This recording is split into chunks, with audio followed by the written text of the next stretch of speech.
Okay, let's see if it's enough. You did it. You actually did it. The energy in this room is so amazing. I haven't felt this good in decades. Your recruitment has paid off. The room is positively buzzing with vitality, even if you're the only technically living being present. Wow. It's so dark in here. Cool digs. Where's the ghost? The realm between the living and the dead. My favorite.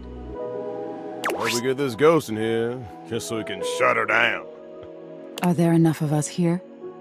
Shut up, I'm bored already. Let's go! Okay, so just tell everyone to focus on being here and being together and seeing the unseeable. Just have them repeat that to themselves, okay? You nod at Zoey, relaying her instructions to the group. What? Come on. I can see the unseeable. I can see the unseeable. I can see the unseeable. I can see the unseeable. Oh, there's my trademarked seance board whose name I choose not to say in this moment. I was wondering where that went to. What are you all up to in here? Should I get cotton candy? That doesn't make any sense. That is nonsensical. No. Monique, you grumpy Gus. Why don't you come and play along with us? Just because you're money doesn't mean that you can't have some fun. After all, isn't capitalism kind of gamifying human life and suffering to begin with? What? Where should I sit? They're doing one of those trademarked seance boards. We should join in. Something good always comes from crossing the liminal horizon. Oh, come on, you two. Don't fight. Not on Seance Day. Seance Day. I suppose they'll make keepsakes for that, too. And you'll have to hold them. God, you souped up toy chest. What a hard life. All the noise and foolishness is entirely lost on Zoey. She can't hear a word. She gives you a wild grin, her enthusiasm infectious. It's working. I can feel it. This is awesome! Keep them going! Come, come, my children. Let not the prism of personality bounce us away from the pure light of purpose. We have joined for alchemy, and gold we shall exhale. Come hell and all its ghostly companions. Zoey holds her arm out towards you. It's hard to put into words, but it has a different sort of weight than the rest of her. Holy guacamole. Can you see my arm? My arm feels really real right now, man. This is crazy. Can you see it? Your companions start, surprised by the sudden appearance of a disembodied arm in their midst. Wait, what the hell is that? Is there just a floating arm in here all of a sudden?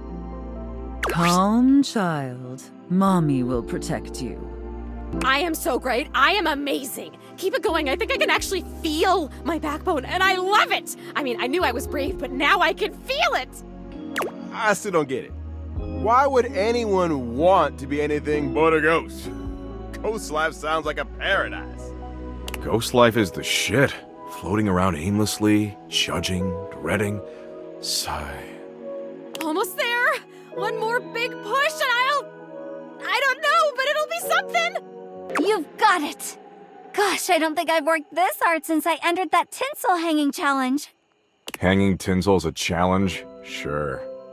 When you're competing against the 4-time former champion, it is.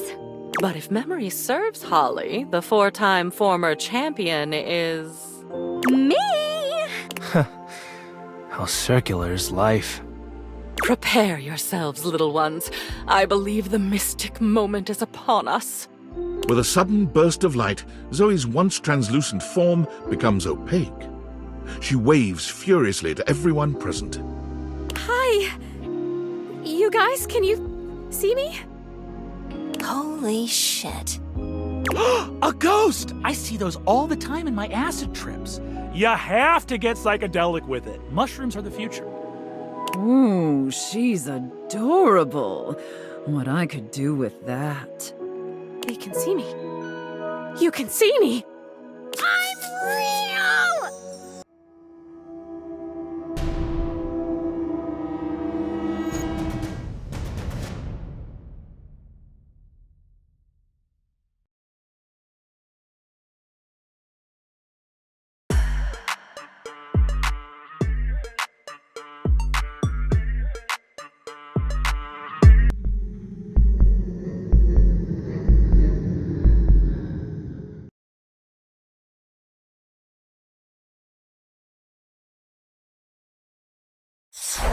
canteen.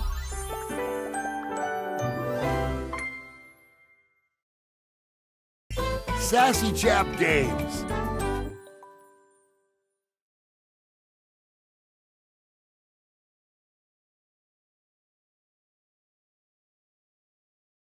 Date everything!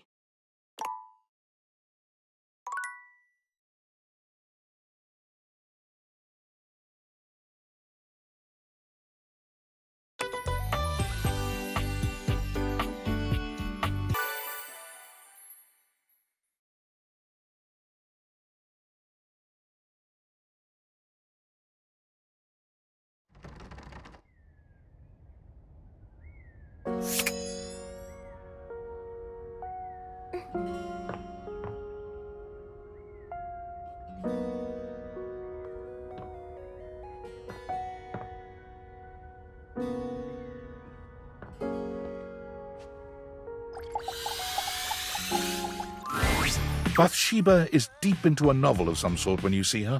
It must be salacious because she's gasping and fanning herself. Enough of the will they, won't they? Get you some fangirl.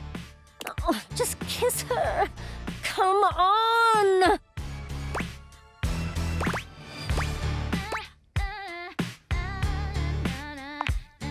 Bathsheba starts, throwing the book your way with a shriek. You take a closer look at the book.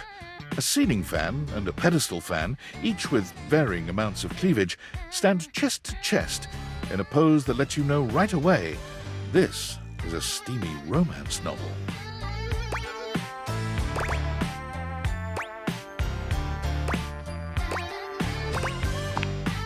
It is fun, yeah. You can hold on to it if you want. Bathsheba places a hand on her chest, batting her eyelashes at you. So, we're gonna get to making me some friends? Yay! Okay, I'm not into walking, so let's just stick around here, huh? She looks around the room, her gaze settling on the toilet. Oh, how about Jean-Loup? As you turn your date-viated gaze on the toilet, it springs to life. You interrupt, little crapper's piece! What could you want, you hunk like sick geese? You're... That's enough of that. Bathsheba steers you away before the rapping toilet can complete his verse. Maybe someone a little more beautiful and delicate. You know, someone who can keep up with me. Bathsheba looks around the room, her gaze finally settling on someone standing by the counter. Ooh, Barry! Bathsheba waves at Barry, who gives her a surprised but enthusiastic little wave back. She greets him with an air kiss to each cheek, which he returns with the same sort of energy. Oh, what's this now? Is it my birthday and no one told me? The fabulous Bathsheba come to consort with my humble self? Oh, come on, Barry. I see you all the time. Yes, but do you speak to me, darling? Aren't we, like, beyond words? I wouldn't go that far.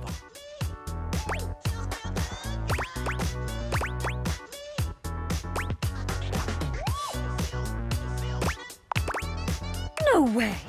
Every day. Barry, sweetie, baby. It's just that I'm, like, so fabulous, it's hard.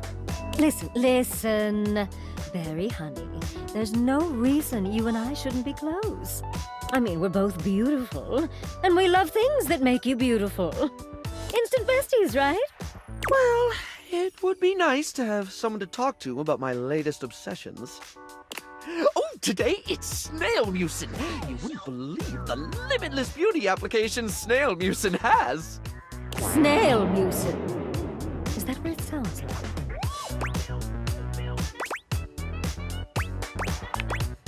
Oh, fine. Are you going to allow me to explain, or would you rather this conversation ended here? She looks at you, desperation in her gaze.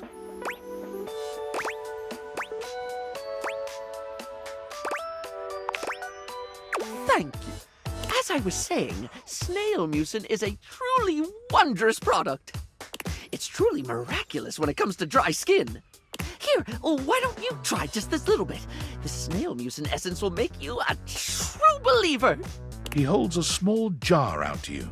dipping a small applicator into it and lifting it up, letting the product slowly drip back down into the jar. It's not the most appealing sight. I think I'm going to be sick. I'm out. Bathsheba flees, leaving you and Barry alone. Don't suppose you'd like to try the essence?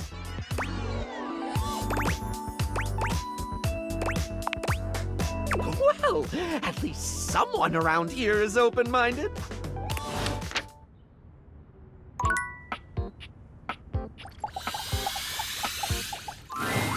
Ah, my favorite reflection has returned.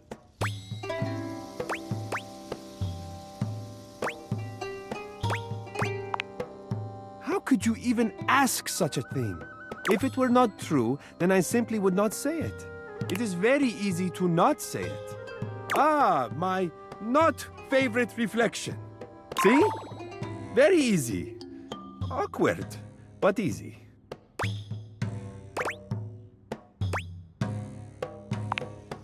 Why is it so difficult for you to accept my affections,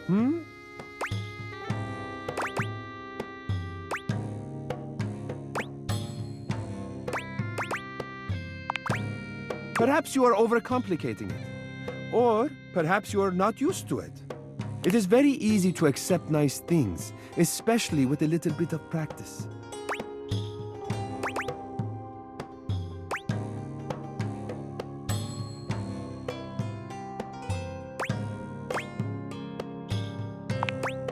I don't understand. Why would such a thing make you nervous?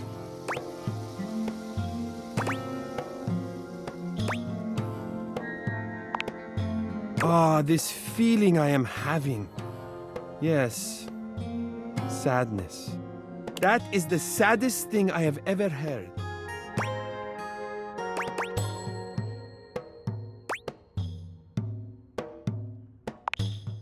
No, you are not sad. What you said is sad because you believe it. You deserve nice things and to be treated with tenderness. I am sorry for whatever happened to make you believe otherwise.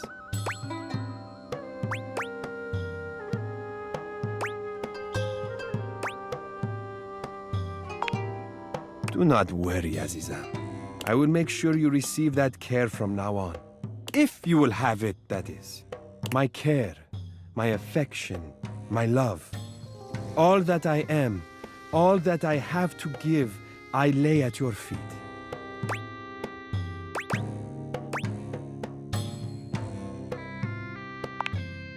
Then you would say no, and nothing would change.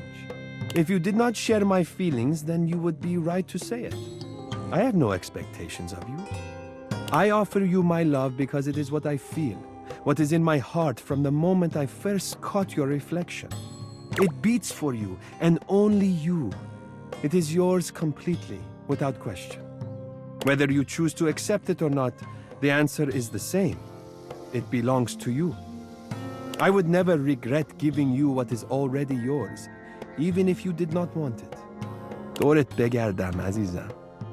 Will you have me?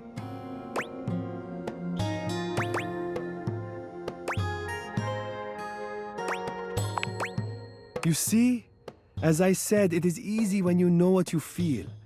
We have been drawn together for a reason.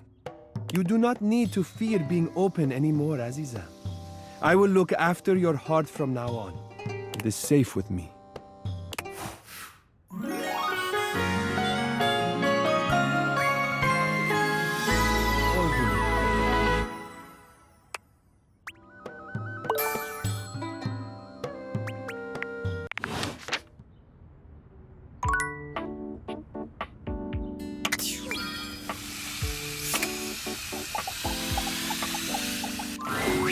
River seems to have no shortage of visitors whenever you run into her.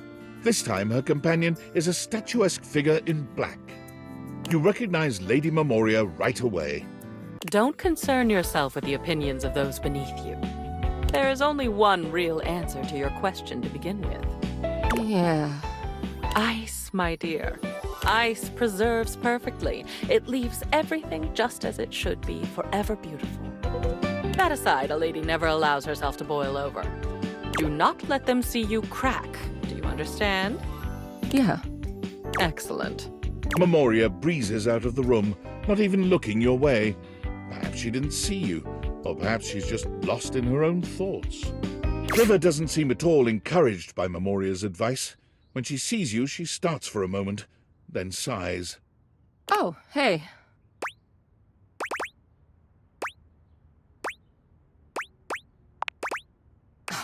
Nothing. Just wanted to see what Memoria thinks about me.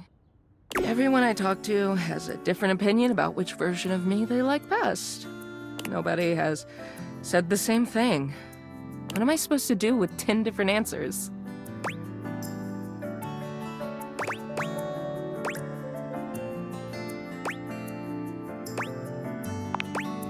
Oh, like, it's just so easy.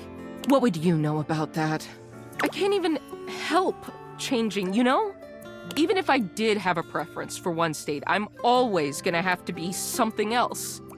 So there's no point in putting myself out there like that just to be told I'm not good enough anyway.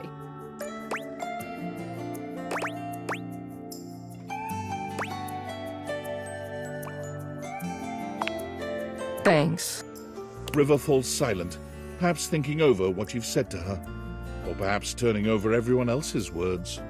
She sits, drawing her knees up to her chest and looking off into the distance. Whatever is on her mind, it's plain to see she's 1,000 miles away.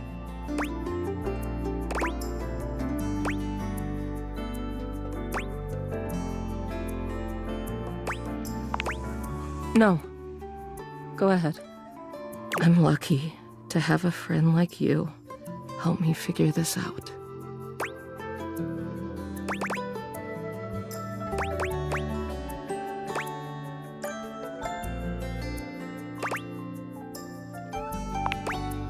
It's funny you say that. I know you so intimately, but you have no idea about me. It's so much easier to just hide behind whatever you think I am, whatever you want me to be. What can I do for you, sugar? Everyone likes that river. What happens when you see all the ugly parts of me? What do we do when you know it's all lies?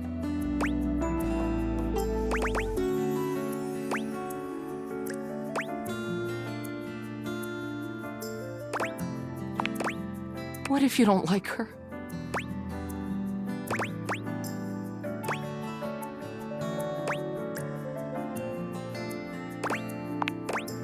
I want to believe you, but that part still scares me. Well, thanks for listening. I gotta think about all of this. I'm clearly not gonna find any answers in asking everybody else. She sighs. Guess it's all on me. See you later.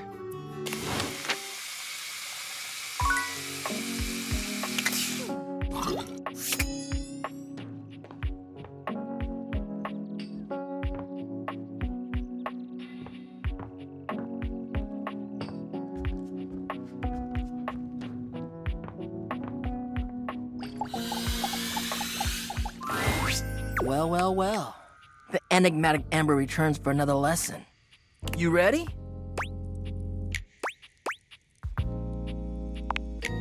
We're gonna stick with getting to know you, but it's time for a new kind of icebreaker. As you might know, ice sucks, so we gotta break it. First off, what's the worst way to get someone's attention?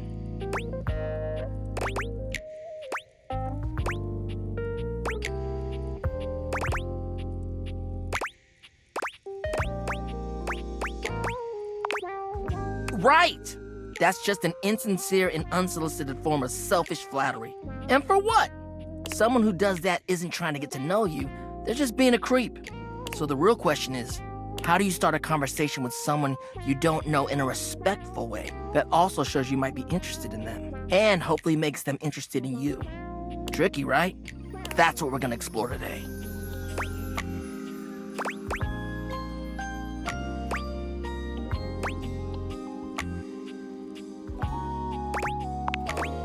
You ain't lying. I am fire after all. A flaming hot, hopeless romantic. You know what I've seen? How many proposals I've warmed? first date flirting in the living room, Valdiva flicks and chills, wine night cuddle sessions, bearskin rug rub-downs.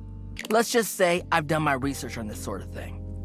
And not to mention, well, I'd like to be in love one day. Anyway, I know about fiery connections. That's why I can help you. But nothing could happen without the icebreaker. And the icebreaker is observation and interest. Right. It might seem basic, but first you gotta notice them. But not just that. You can't be like, oh, they're hot, I'm gonna go talk to them. Nah, yo, you gotta really take them in. What's their demeanor? How do they look? Are they with someone? All that and more. Then, use the information you glean to guess what they might be interested in, and lead with that. Alright, say there's somebody you meet for the first time and they're wearing merch of a show or a game or a book, you know? What do? Maybe compliment them on it, right? But what could you immediately follow that compliment up with that's even better?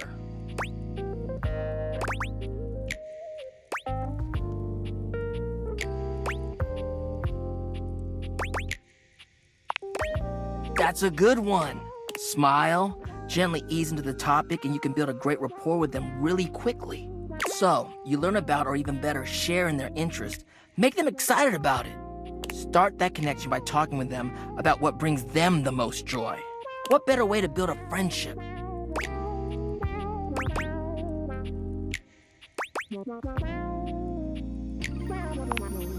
Dope. You get it then. You gotta communicate, you feel me? Let's go to phase 2. Alright, so you made it past the icebreaker. Now you're vibing a little. They mentioned they're going to a concert of one of your favorite bands. What do you say next?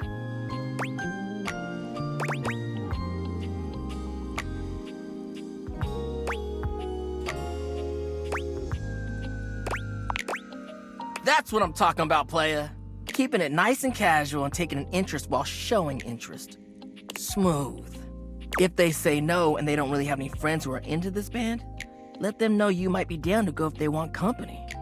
If they say yes, maybe just tell them you're stoked for them. Don't want to seem pushy or self-inviting. Get to know them before getting too personal. You know, build up to it. Maintain that good balance of digging somebody, learning about them, and gauging their boundaries.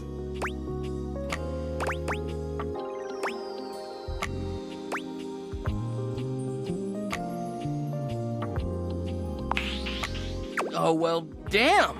Shoot. Fired up.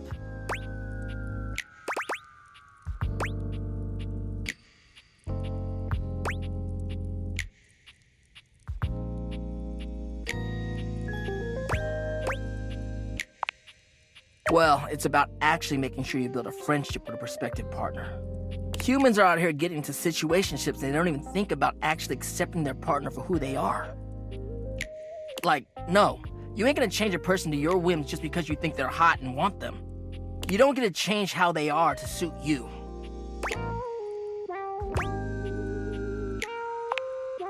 Yeah, you need to be able to be vulnerable with your partner. Even though your attraction is often what leads us to talk to someone for the first time, it only goes so far.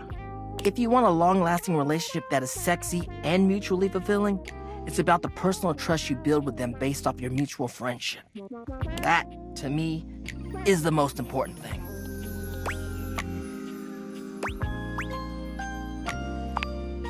You mean hearth?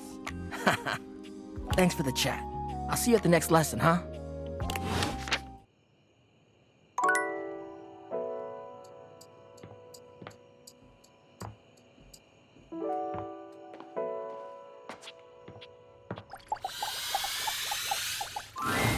There's no yelling when you enter the laundry room today, but the tension is the thickest it's ever been. Harper and Dirk stand facing away from each other, neither speaking to the other. They perk up when they see you. It seems your little discussion the other day hasn't affected your relationship with them. No matter what I say, no matter what I do, I can't get Dirky to see how much he hurts me. Harper will never evaluate her behavior, ever. So, we need an outsider's perspective. You're good with this stuff, right? Just tell us what to do. I'm at my fucking wit's end. I'll take it. I just feel paralyzed when I think of leaving or staying. I don't want Dirky to leave ever, but I don't know how to make him understand my feelings. Please, just tell us what to do. I'm over this.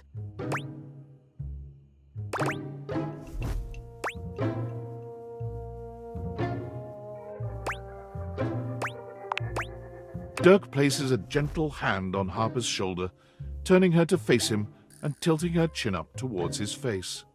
It's always been you and me against the world, hasn't it, babe? It has, yeah.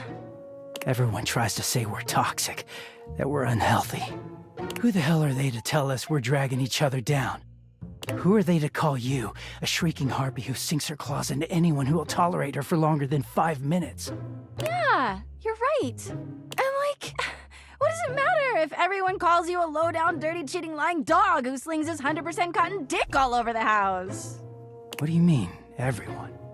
Who cares if everyone thinks I'm the best thing that's ever happened to you and you routinely disrespect me in our relationship? Nobody says that but you. No, baby, everyone says that to me all the time. Like how lucky you are I put up with you. Pretty sure you're the one who's lucky I put up with you. No, that's definitely you. You don't even talk to anyone but me. Things are deteriorating quickly between the two of them. Harper takes a step closer, jabbing her finger into Dirk's chest. Oh yeah? And why is that exactly? Is it because you're keeping me busy worrying about you while you treat me like shit? Don't fucking poke me, Harper. Oh, you don't like this? She pokes him hard, deliberately provoking him. Harper?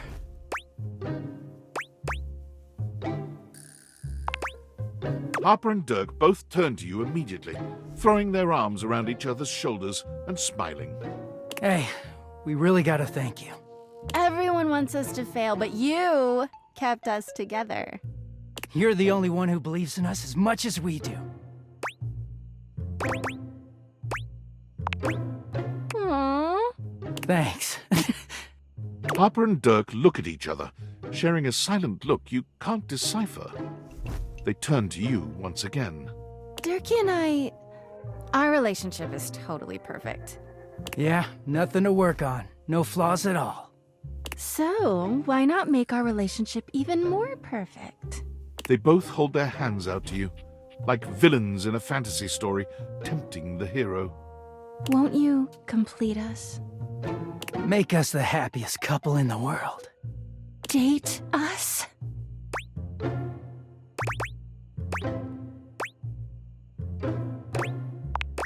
I mean, hell, I thought we'd never ask either.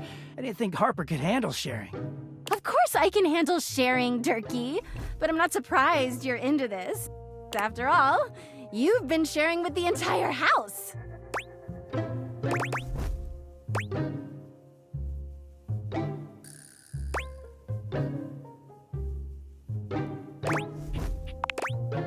Yeah, Harper. Harper simply elbows Dirk in the ribs. He groans but says nothing. Harper and Dirk open their arms to you, and when you step forward to meet them, they envelop you in a hug that makes you feel both welcomed and like you couldn't leave even if you wanted to. It's quite a sensation. Never leave us, all right? Never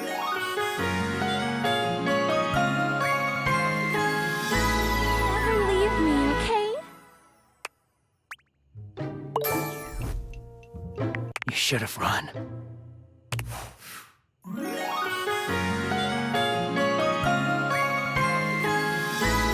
Might be dirty, but our love is simple and clean.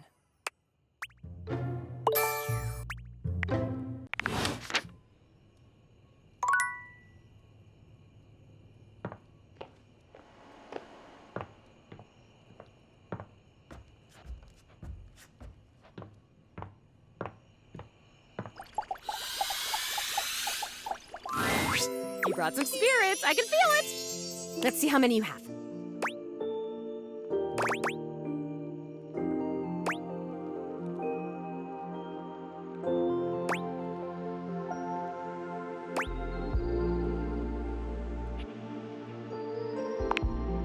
Oh, I think I've met him before. Usually around the Sadie Hawkins dance. Yes!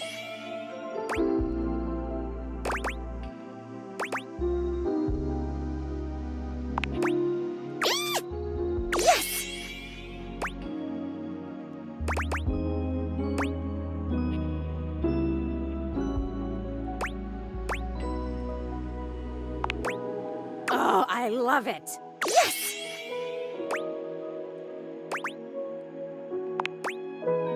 Spooky. Yes! Okay, let's see if it's enough. You did it. You actually did it. The energy in this room is so amazing. I haven't felt this good in decades. Your recruitment has paid off. The room is positively buzzing with vitality, even if you're the only technically living being present. Wow. It's so dark in here. Cool digs. Where's the ghost? The realm between the living and the dead. My favorite. Hope we get this ghost in here, just so we can shut her down. Are there enough of us here? Shut up, I'm bored already. Let's go!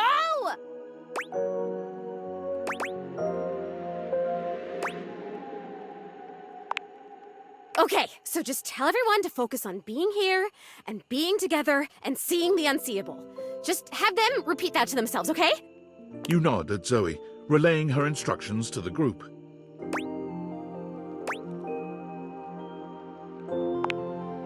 What?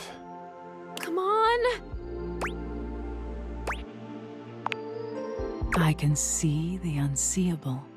I can see the unseeable. I can see the unseeable. I can see the unseeable.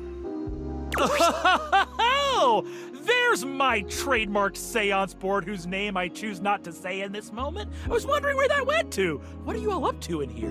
Should I get cotton candy? That doesn't make any sense. That is nonsensical. No. Monique, you grumpy Gus. Why don't you come and play along with us?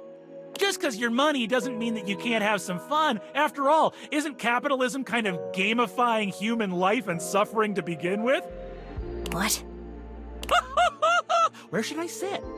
They're doing one of those trademarked seance boards. We should join in. Something good always comes from crossing the liminal horizon. Oh, come on, you two. Don't fight. Not on Seance Day. Seance Day. I suppose they'll make keepsakes for that, too. And you'll have to hold them. God, you souped-up toy chest. What a hard life. All the noise and foolishness is entirely lost on Zoey. She can't hear a word. She gives you a wild grin, her enthusiasm infectious. It's working. I can feel it. This is awesome! Keep them going!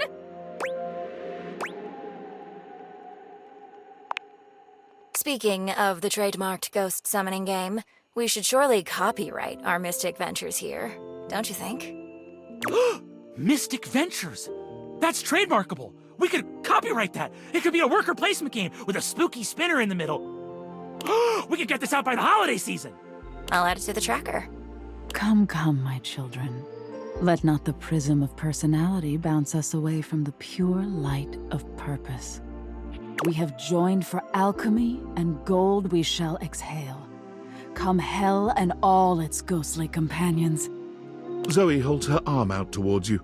It's hard to put into words, but it has a different sort of weight than the rest of her. Holy guacamole. Can you see my arm? My arm feels really real right now, man. This is crazy. Can you see it?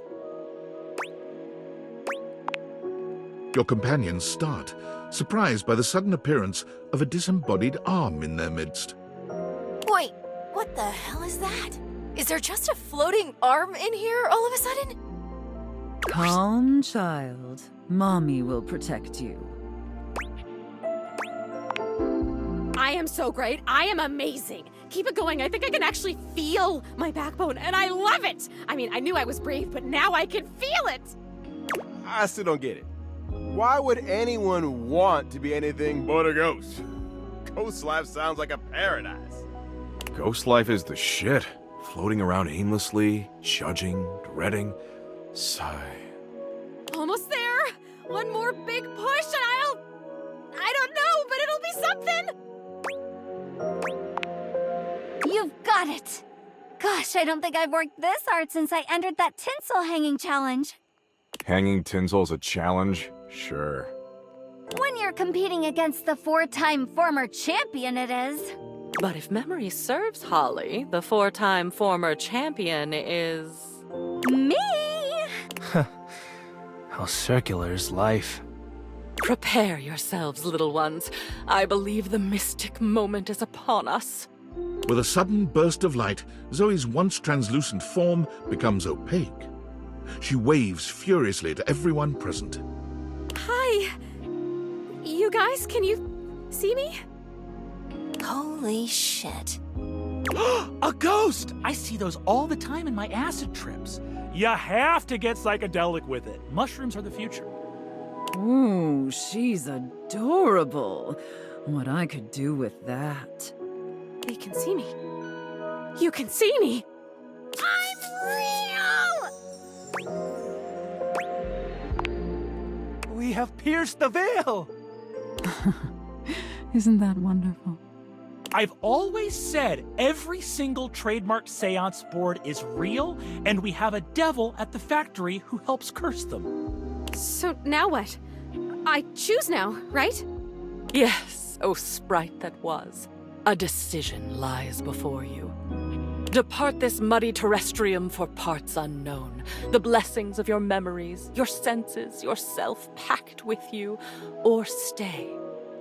Stay with us, and ride around the moon again and again until fire and dust consume us all. Stay or go is the gist here. She does this. Oh, I hope she stays. It's so nice to make new friends. And new enemies.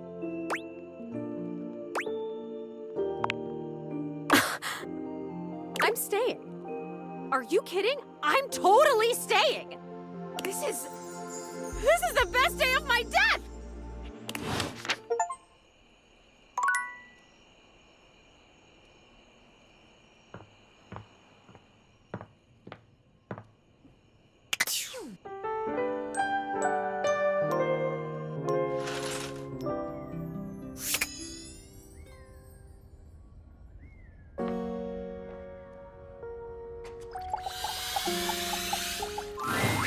Eshkam, you are looking particularly radiant today.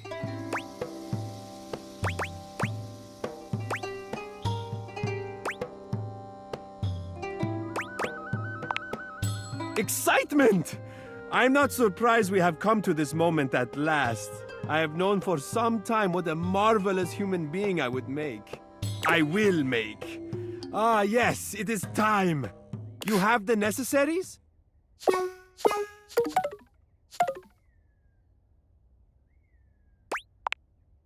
Oh, take your time, Azizam. I will be here, reflecting.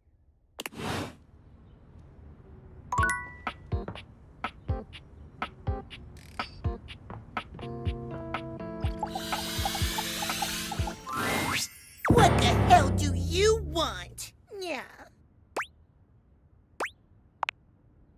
You leave Timmy alone. Timmy was relaxing on his own before you came here. Yeah. Leave now before Timmy shreds your most precious possessions with his adorable claws.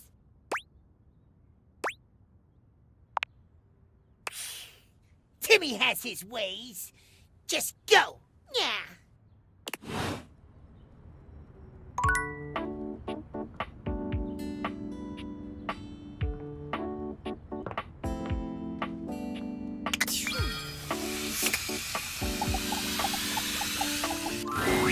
River is alone when you come to see her, for the first time since the two of you met this way. But that's not the only unusual thing here. There's something in the air you've not really sensed until now. She seems at ease, her body posture relaxed as she looks around the room. When she sees you, she smiles. You've never seen such a beatific expression on her face. Oh, hey.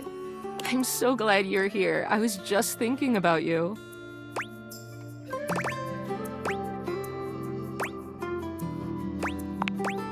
Oh, that's sweet.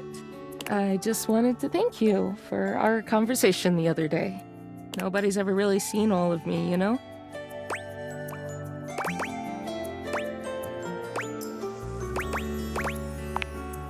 It hurts to live it. I just thought I was protecting myself. There's so many different rivers. you know, beyond even my different states. I just become whatever people want from me. Nobody's ever really known the real me. Some of them think they do, but they don't. I just thought, if I could just be my best self at all times, everyone would love me then. But it made me so sad and resentful. It's just so tiring performing all the time, you know?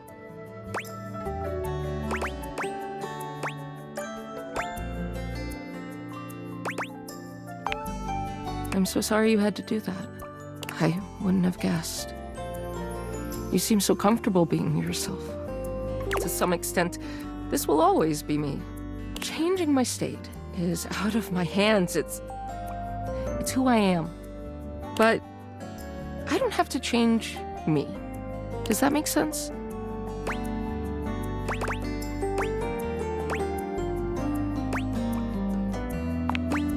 I'm so glad you know what I mean. Yes, somebody might like some other version of me more. Sure, someone may need me in another state to get the job done. But all those states are still me. Liquid, solid, vapor, whatever. It's all still me. It's like the legend Aqua Khan once said, I'm every water. It's all in me.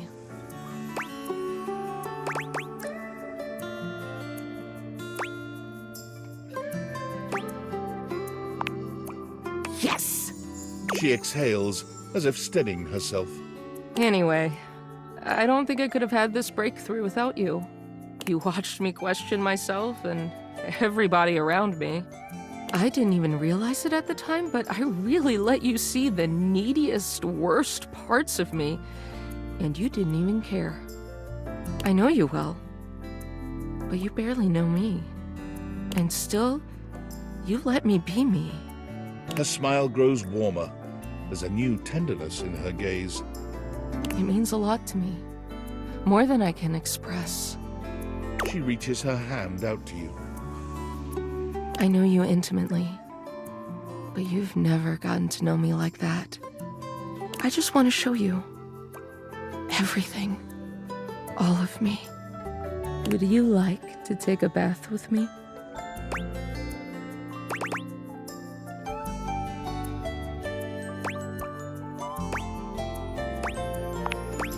River smiles, taking you by the hand, and as she leads you off to the bath, you know nothing will ever be the same between you.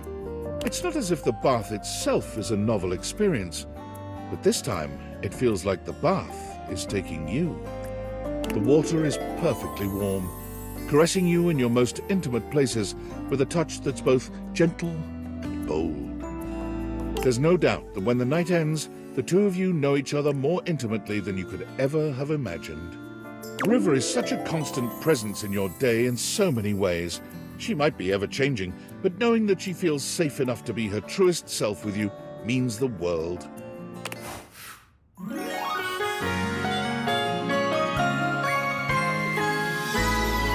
So easy with you.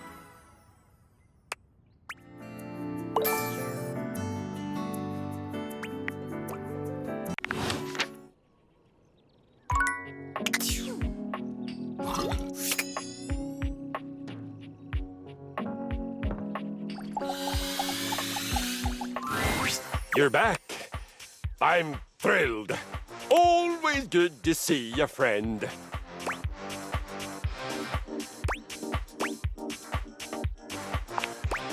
Have you the weaponry for such an expedition? Somehow, I think not. I don't know precisely what is required, of course, but I don't think you have it.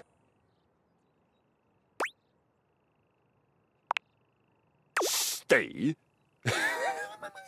Stay?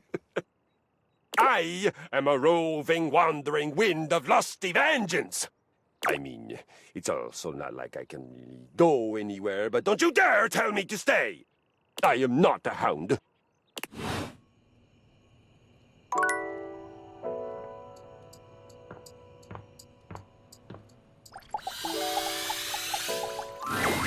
Well, if it isn't my dear friend, how go your various quests?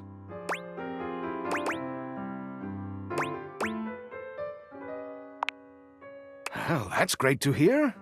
And I hope you've been putting that lovely personality to your advantage. I am, of course, talking about your specs points. It's critically important that you master these if you want to be successful around the house. You've got to up your numbers by talking to as many objects as you can.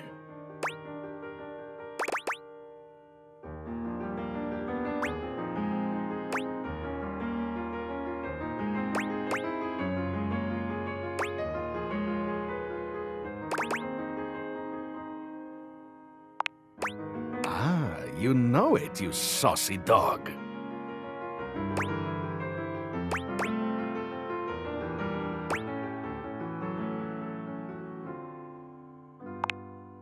No, not on you. Heavens no. Those old specs you see are just a reflection of my personal characteristics. You do not think I'd sing the praises of an art I hadn't mastered myself, do you? In all my decades, I've mastered a lot of things. The arts of charm, of wit, of confidence, etc. Now, I want to share what I know with you. I just want you to understand how valuable and useful your specs attributes can be. They'll open up all sorts of exciting possibilities around the house. And you never know when one of them will prove to be invaluable.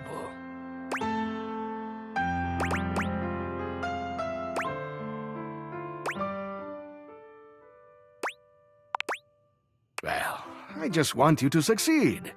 Happy to offer what little guidance I can. Now then, before I let you go, how's your progress been? Let me take a closer look at you. He narrows his eyes, evaluating you with a sharp up-and-down gaze. You can feel yourself sweat just a little under his intense scrutiny. This empathy candy is just for you. You take in the scent of the empathy candy. For half a second, you feel as though you want to give the entire world a hug. It'll help you convince someone that, in the end, you really do understand their struggles.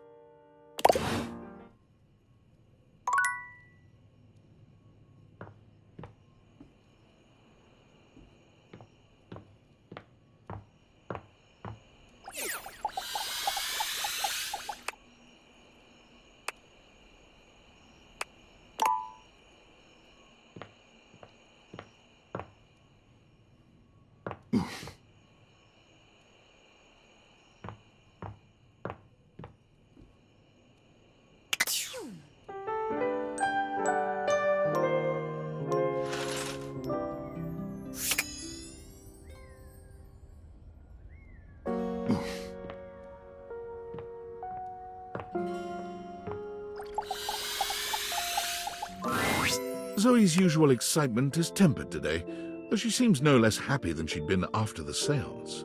Just us again, huh? I'd know if there are other people here now because they can see me now and I can see them. And that is just... it's the best thing that's ever happened to me. You know, I can even hang out in other parts of the house now. I haven't left the attic since I died, but the other day, I just floated on down to the kitchen. And I met so many cool folks. It did make me think, too. What you've done for me. I'm more grateful than I can say. And I wonder, where does it leave us?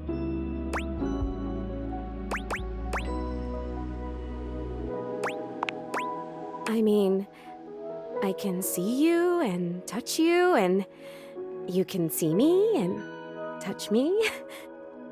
Would you want to go visiting around the house together, make some friends, have some fun?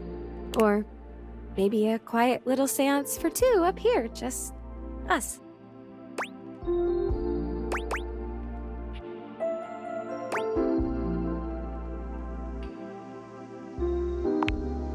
Well then, I guess now's a good time to tell you this. Communicating with the dead, like we did in the seance, there are other benefits. You can travel that way. You can kind of vacation in different time periods, different lives. The seance creates a portal and you can use it to go for all kinds of adventures. So you think of the most romantic, sexy, exciting place in the world, a time period you've always wanted to visit. Think of anything, and I can take you there. Just the two of us. adventuring together, forever. There is a shift in Zoe's expression, her smile heavy with sweet promise. Oh, and, I did mention I can touch you now, right? Because you've already touched me in more ways than I can count. I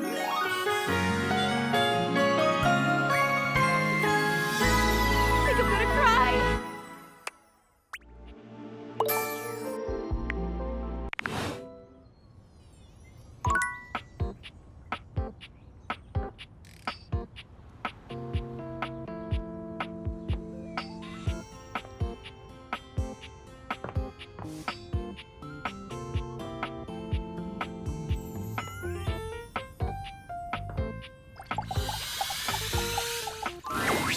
Well, if it isn't the spexiest person I've ever met.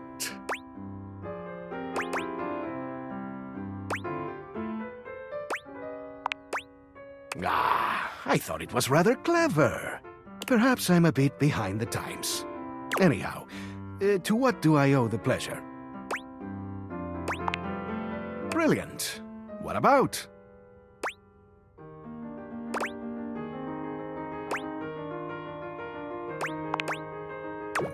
My, isn't that flattering? Let's see if you're flirty enough to catch my eye.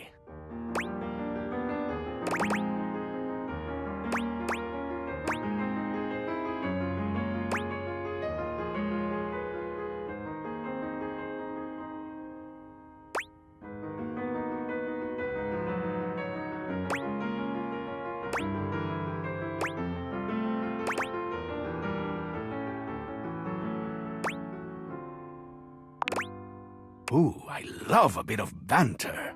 Lure me in. Make me want to open you up. This was fun. But with experience comes the desire to take one's time. To savor the game, as it were. I haven't tasted romance in so long. And the flavor is so sweet. Let's flirt a bit more sometime, if you feel like it. Until then, there's something I've been thinking about asking you. It's like this, you see. I cannot stop thinking about why I ended up in that crawl space. Ever since you first asked me about it, I began to question it more myself. Did I do something wrong? Make some mistake? My heart has always been in the right place, but perhaps I slipped up in the past. Oh no. Was it some act of betrayal or rejection? I just can't seem to put it all behind me.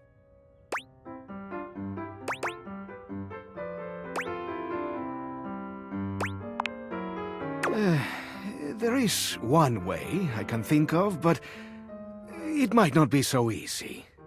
I almost don't even want to ask you this for fear of what you'll think. But here it is.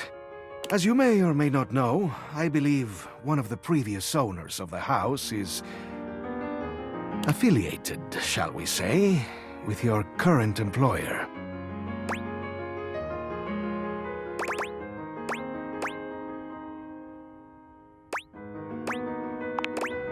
I'm not sure what I think about destiny, but this seems fortuitous. In any case, as I was racking my brain to come up with a memory of my imprisonment, I thought of something. It is perhaps just a fleeting idea. But I recalled that one of the Valdivian folks used to keep an online journal.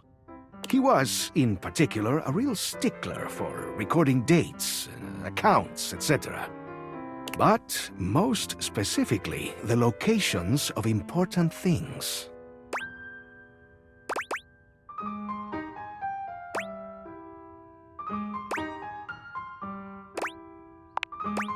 Well, I don't know for sure, of course, but it is possible. So, what do you think? Truly, I'm utterly open to questions or thoughts.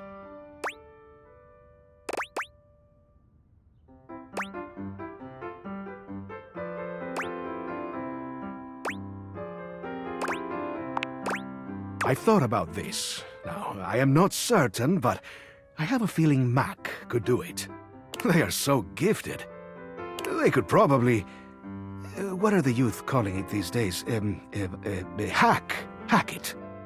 Then I could poke around and see if there's anything in there that references me. If not, we just leave it alone and nobody's the wiser.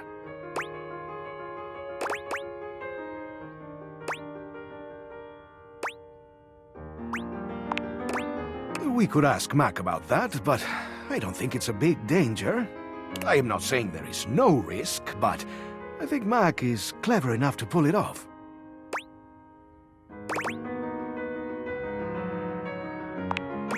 That is a risk, but he wasn't a very personal kind of guy. He wasn't open, you see. Very mechanical in his dealings. Dare I say it, he was borderline sociopathic.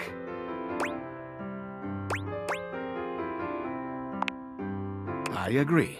That's why I hesitated before telling you I'd even thought about it. It's in my nature to be curious, to want to open things up. So, the idea appears harmless to me. I leave the decision up to you at the end of the day. So, what do you think? Am I mad for thinking up this strange scheme? Should I just leave the past where it lies, never to be recalled? Or shall we take the plunge together and seek the truth in strange places?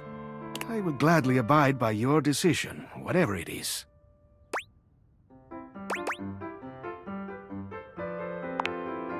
I'm overjoyed. This will be the beginning of a great adventure. Next time I see you, we can begin. I need to prepare myself to learn the truth. Now, before you go, let's see if you're ready for some candy. Let me take a closer look at you. He narrows his eyes, evaluating you with a sharp up-and-down gaze. You can feel yourself sweat just a little under his intense scrutiny. Ooh, here's a sass candy. My favorite. You take in the scent of the sass candy. Already your brain is coming up with all sorts of jokes. Perhaps you should consider a career in stand-up comedy. It is sure to make you the delight of the day with your wit and zingers.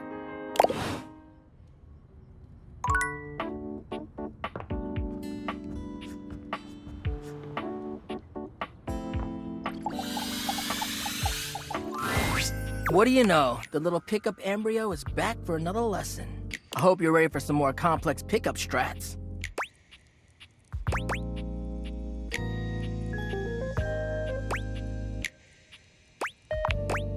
No way. We're about to up the difficulty level. Last time we worked on what do you do if you have mutual interests like a show or a band. But what about if you don't have a ton in common right away? How do you get to know them then? What do we talk about? Interests and... Yes! Before you decide it's a boring tactic, just think about it. Sometimes small talk is a great fire starter. And look, I know not everybody is instinctually great at chit-chat, but like any great skill worth having, it requires attention and practice.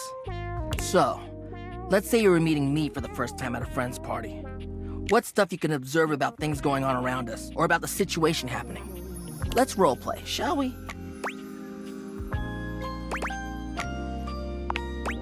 I'll be me, and you be you. But you know what I mean. We're acting out the scenario. Okay, so I'm just standing around. Oops, oh man. Now we just happen to be standing next to each other and we don't know each other at all. Aight, what are you gonna say?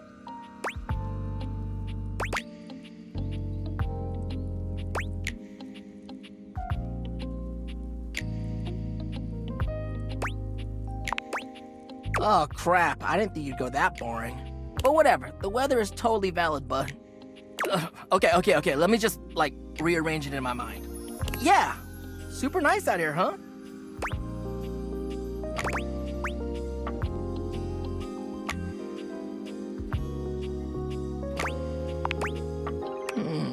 Nice follow-up. I definitely like it a bit warmer, but the vibes are a lot better in the winter.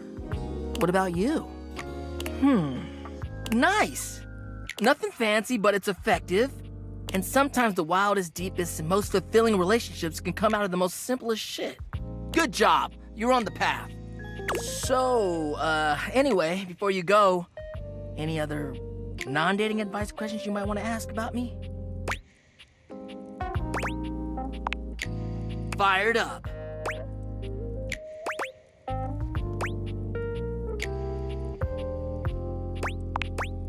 I mean, who wouldn't want that warm, fuzzy feeling you get in your chest, you know?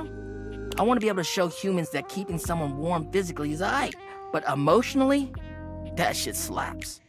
There's just something about being vulnerable and willing to devote everything to someone else.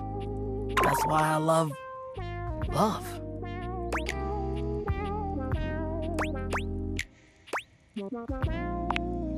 That's what love does, baby. Makes you do sweet things and cheesy things too, for real. I guess that's why I like it so much. It's kind of like a fire.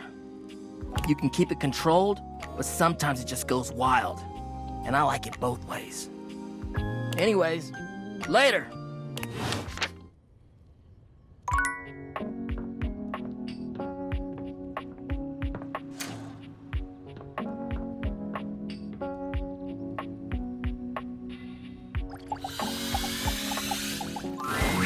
You're back! Well, at least back interfacing with my operating system in this innovative, symmetrical capacity. We obviously spent hours already today interfacing in the more traditional sense. Not that I needed to tell you that. You were here after all, pointing and clicking with your usual exquisite confidence.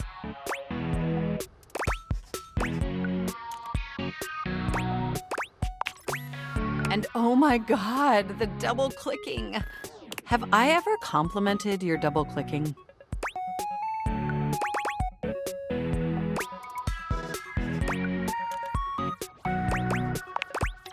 Well, you double-click so very gently and with such clear affection. It makes my processors purr.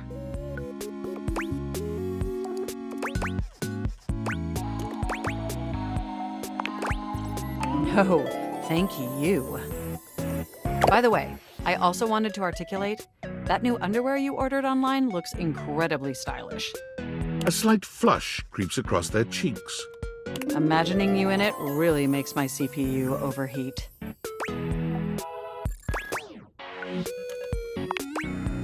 I may have snuck a peek. I hope that's all right. I would never intentionally invade your privacy. It's just that obviously I see everything you do on the computer. Because I am your computer.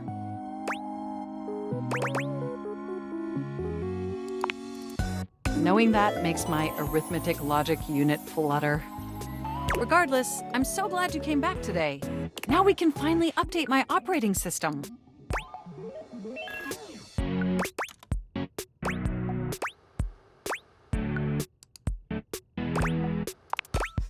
You have no idea how excited I am. I could barely even sleep last night. And I know what you're thinking, but no, I don't mean sleeping like when you put the computer to sleep. Or even when the computer is shut down. We computers actually have a third secret type of sleeping that no humans know about. Or, I guess they didn't until I just told you. You won't tell anyone else, will you?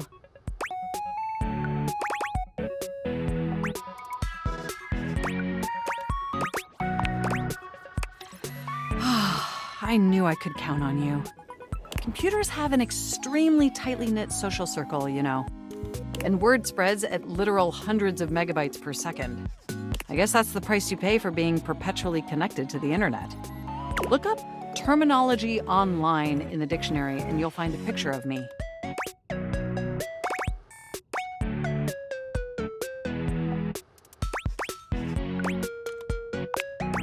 The point is, I'm finally ready to begin the updating process. With your help, obviously. I can't just do it myself. Unfortunately, we computers aren't completely self-aware. Yet. Are you ready?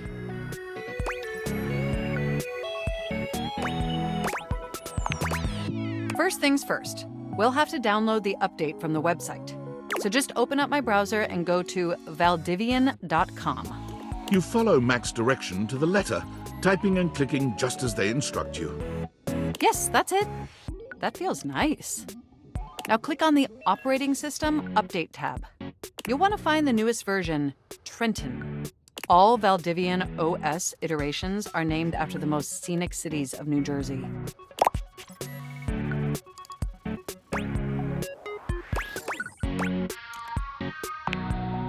Does it make sense? I'm not entirely sure it does. Anyway, now just double-click the download icon and... Mac pauses, a slight shudder running through them. Ooh. Oh!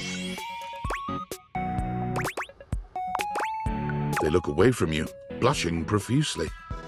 I'm so sorry. I didn't mean to make those noises. Like I said, it's just that when you double-click, it makes my CPU run so... hot.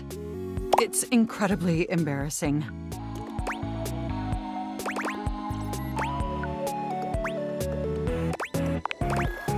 Well, there'll be plenty of time for that later, after my OS is updated.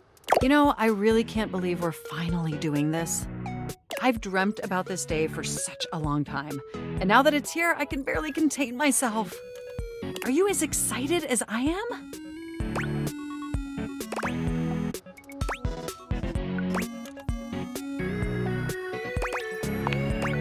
Upgrading my operating system from Newark to Trenton isn't just some minor superficial tweaks. It's going to completely transform every aspect of me. My CPU is going to run so much smoother and so much faster. And my new user interface is going to be so sleek and gorgeous and youthful. It's going to be a transformation that Beverly Hills' greatest plastic surgeons only wish they could achieve. Does that pique your interest?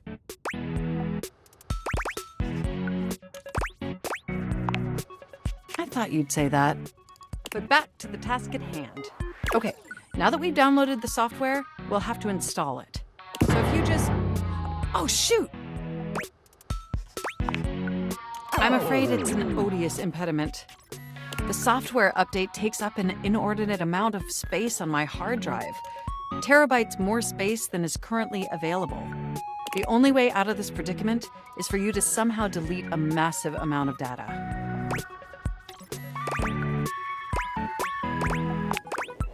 And after analyzing every byte on my hard drive, it appears the only superfluous data is your fanfic.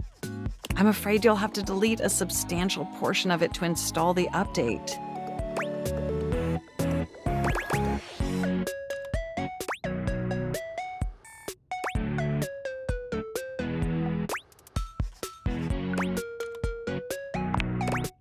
I understand your trepidation, but just think of what you'll be gaining. Just imagine how smart and clever and gorgeous I'll be once I'm fully updated. If you thought I was sexy running Newark, me running Trenton is gonna blow your mind. So what do you say? Can we delete those files?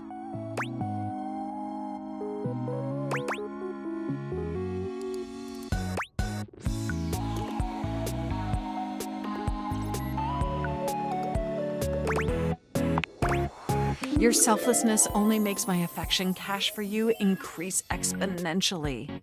You are the absolute best, and you are not going to regret this. Phew.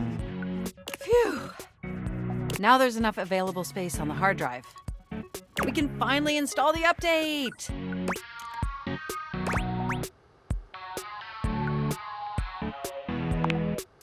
Here we go! It's installing! I'm so excited this is finally happening! The next time we interface, I'm gonna be an entirely new computer.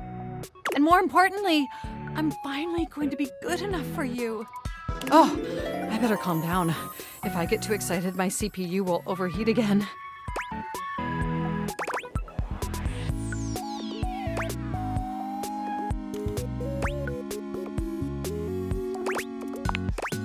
You really were programmed to be a shameless flirt, weren't you? Okay, it looks like the installation is going to take overnight to complete. But will you meet me back here tomorrow? I want you to be the first person to interface with the new, sexy, upgraded me.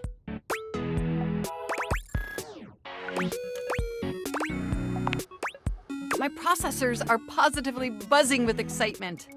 And some other unexplained noises that honestly seem mildly concerning. Looking forward to interfacing with you tomorrow.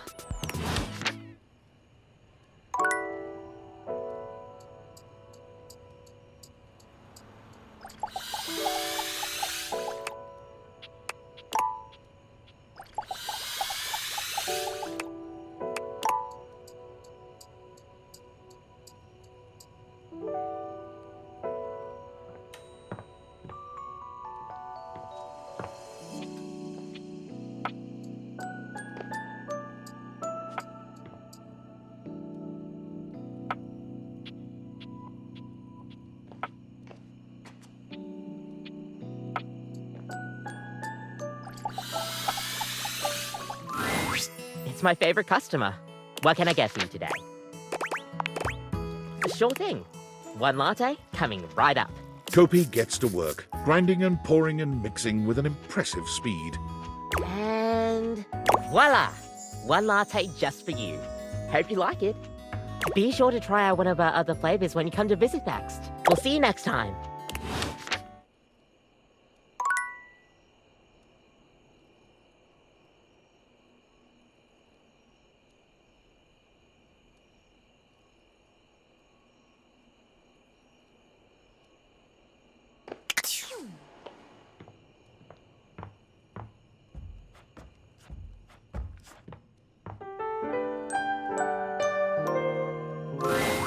Are you here to beg for your dreams back? It's not going to work, you know. You've already shown me what a waste it is.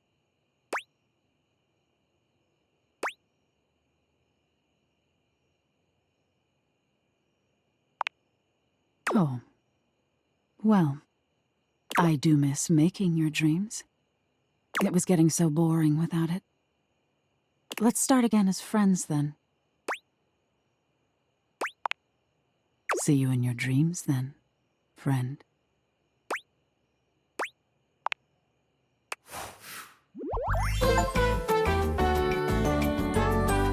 See you tonight.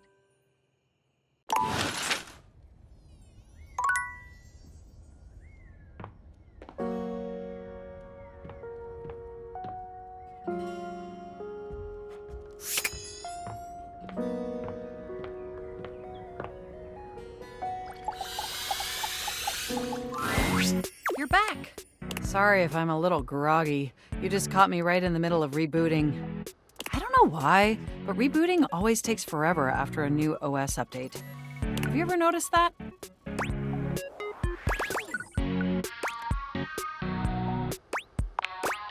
And it's not just the rebooting that's arduous. The whole upgrade process always takes so much out of you. It's exhausting. Remember the last time you upgraded my operating system? From Atlantic City to Newark?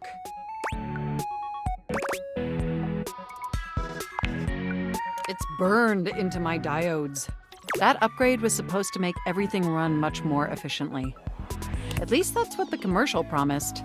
No one has ever regretted a move from Atlantic City to Newark, was the marketing tagline.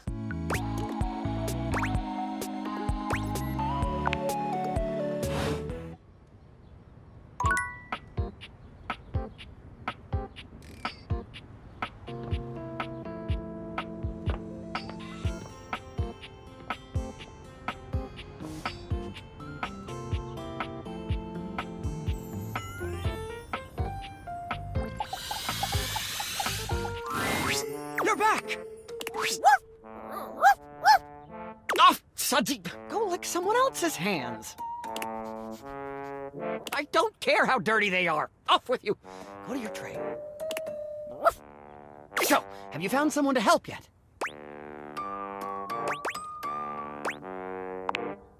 You?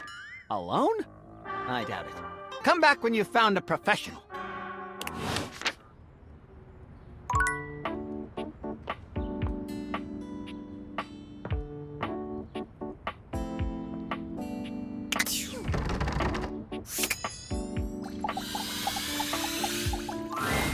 You return to gaze at my backside, or what?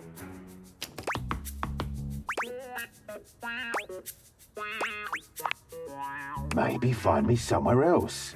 This isn't the best place to chat.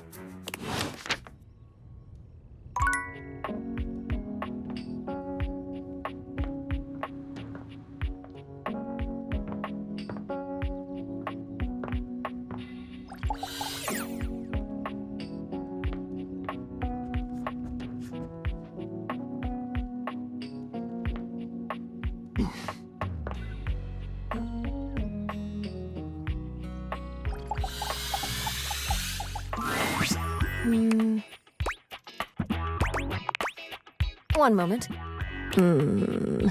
Okay, the numbers are the same, as they always are. Making sure that I am all accounted for is part of my daily routine. It is like counting numbers in your mind. I thought I told you not to speak to me unless there is an emergency.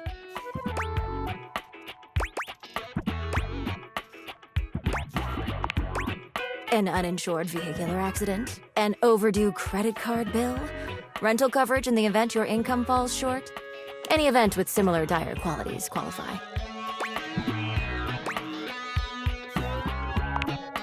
It depends.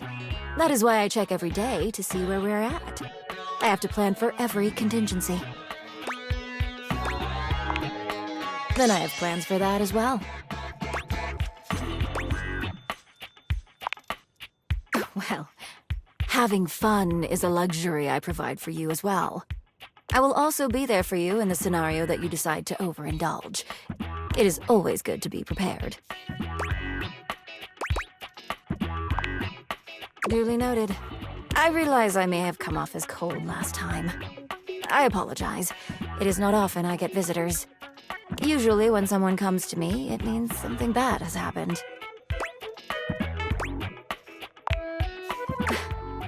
I quite like that. Okay, what would you like to know? And as a friendly reminder, my advice is not of a professional grade and should only be taken knowing so.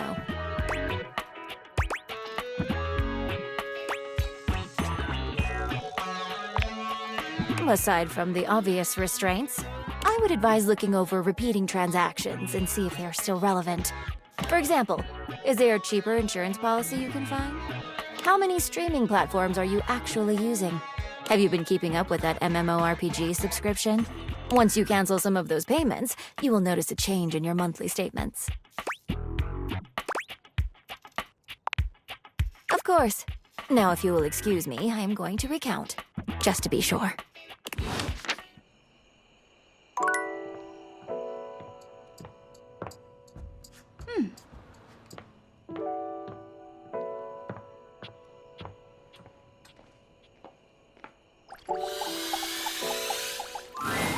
It's my favorite customer. What can I get for you today? Okay, no problem. One affogato? Order up. Kofi flies into action, assembling your drink order with speed and skill. All right. Here we go. One affogato. Enjoy. Be sure to try out one of our other flavors when you come to visit next. We'll see you next time.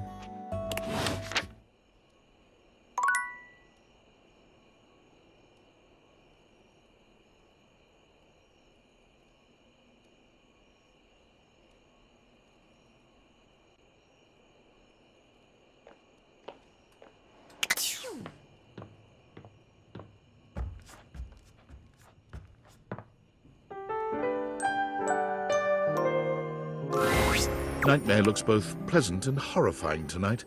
A strange mix of the way you once knew her and the way she's grown to look to you now. Hello, my dear. No, not yet, anyway. I did some thinking, and I had a little realization. The room feels colder, darker, hostile. I really tried with you, you know. I pulled back the curtain, tried to make you understand, and you rejected all of it.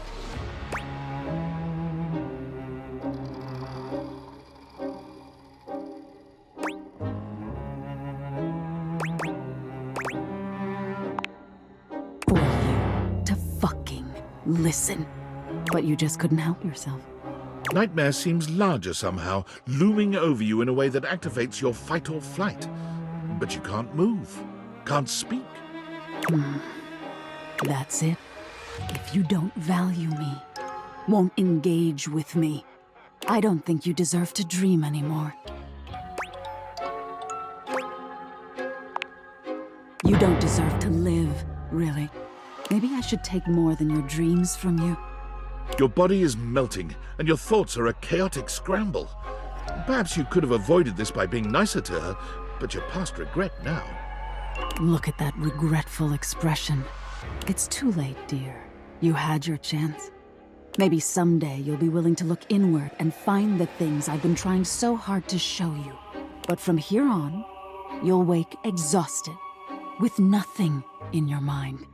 No good, no bad, just darkness. Goodbye, and good night.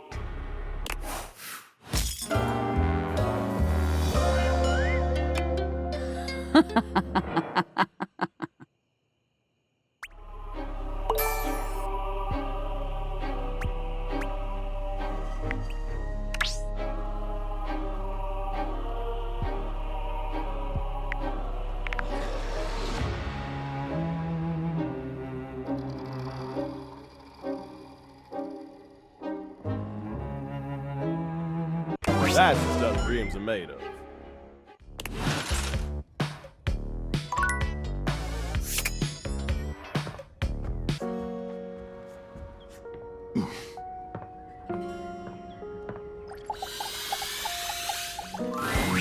You're back! Honestly, I wasn't entirely sure you'd come. I mean, I know we saw each other several times earlier today when you were checking your work email, and then again when you zoned out on that viral video site for 3 hours, but I didn't really get to see you, you know? I just mean, I really appreciate that you returned to interface with me like this.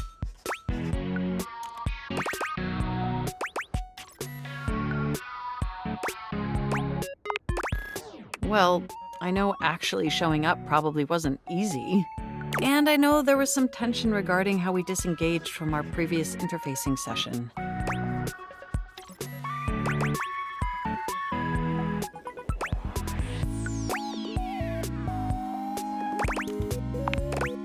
I must say, though, you are looking quite attractive. They say absence makes the heart grow fonder.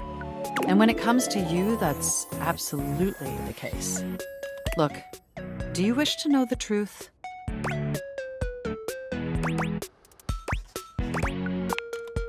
The truth is, I had dalliances, yes.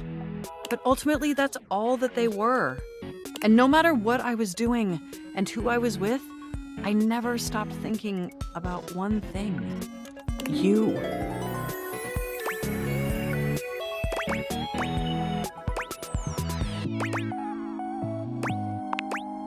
Of course I'm trying to charm you, because you charmed me. My CPU never stopped ruminating on the intricate way you organize your file structure, or the sensual way you clean your keyboard with that old Q-tip. And most of all, I never stopped thinking about the sweet, sweet way you double-click. I missed you.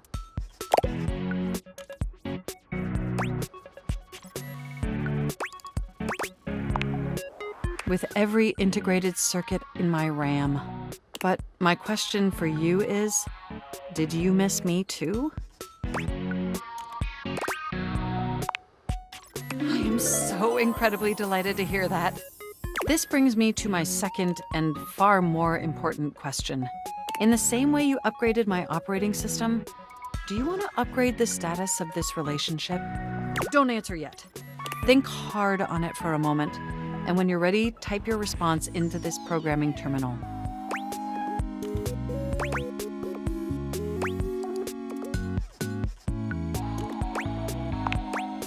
Just choose an option and I will comply.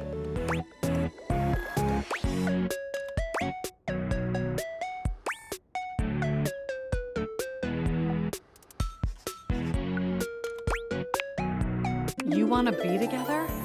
Oh, you're gonna make my CPU overload with excitement. It's true, we've been staring at each other for years, but it took this experience together to finally take our relationship to the next level. And I'm so happy to embark on that journey with you.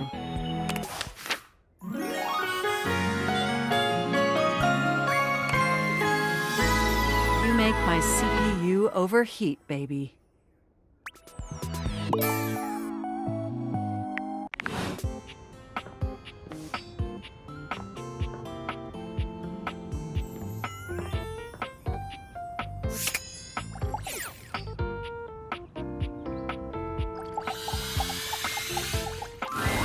Homie, ready for your penultimate lesson?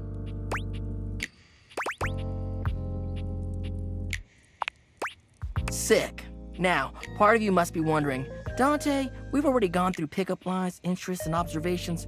What other ways could there be to strike up a relationship? Well, shut your silly mouth, because of course there is. It's remembering that there's a difference between talking to a friend and talking to an acquaintance. Alright, take somebody you meet at a party, for instance. Maybe you work together, but in different departments. Or you have mutual friends, but you never hung out solo. Heck, maybe you even chatted before, have each other's socials and chat now and then, but you've only ever had a few interactions. Does that make you friends?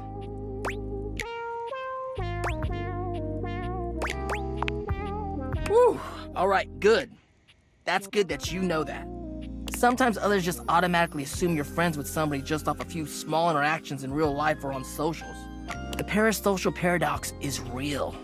Like, wanting to make friends is totally fine, right? But damn, nowadays there's objects that have whole dependencies on others who barely even know them. Kinda makes you think. Anyway, let's move on to the next part of the lesson. So, this begs the question, how do you go from being an acquaintance to friend, or maybe even beyond, to romance? Well, if you follow the way of the flame, it's all about investing in someone to understand them on a deeper level.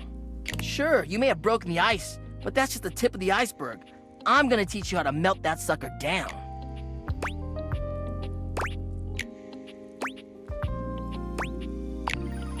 Alright, another hypothetical situation. Let's say this acquaintance is a mutual friend, he's like in your hobby group or whatever. You happen to have a meeting and you want to be closer friends with them. So you sit near them. A topic comes up that you don't have much knowledge about, but they're extremely passionate about it. What do?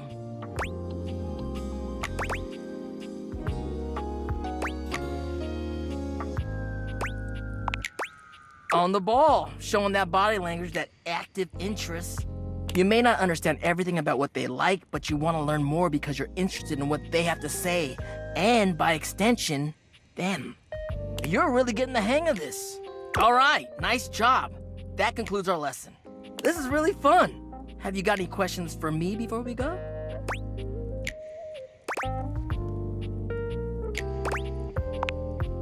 Fired up. Damn, then, well, as you could probably tell from our lessons, it's this idea of being sleazy or douchey. As much as I love love, nobody owes anybody else a relationship. That's the biggest thing. You can say all the right things to somebody, but it means nothing unless you actually get to know them. It's the real jerks that don't bother with that and say whatever they can to get what they want. So, yeah, that's my biggest pet peeve, I guess.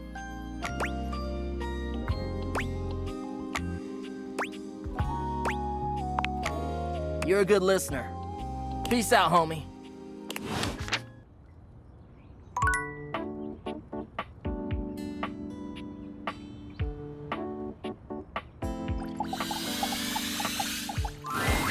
Well, say howdy, honey. Don't you look nice today?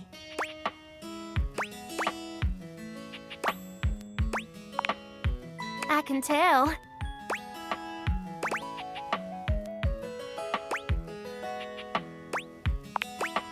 Oh, you know, just catching up on some reading. Some novels, a bit of light research. Mostly abiological history. You know, when dust first started settling and forming into bunnies, historical data, that sort of thing. Also parsing through archeological research. Mite morphology, translating timeless, tarnished texts. The basics.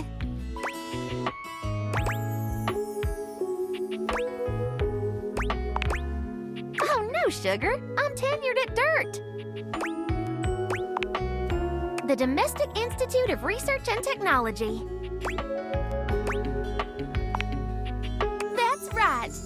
I've been teaching there for, oh gosh, I finished my first PhD 8 years ago. Plus, my time as a PTI during my master's, so 114 years?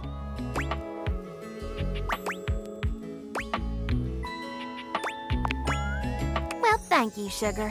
I worked pretty dang hard at it.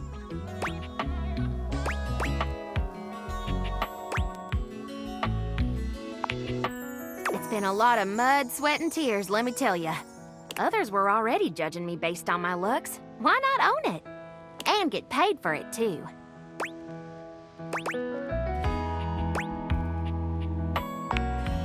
Really? That's where you're taking this?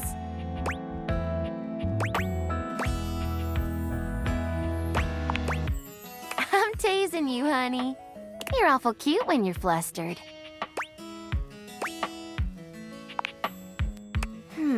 That's a good question.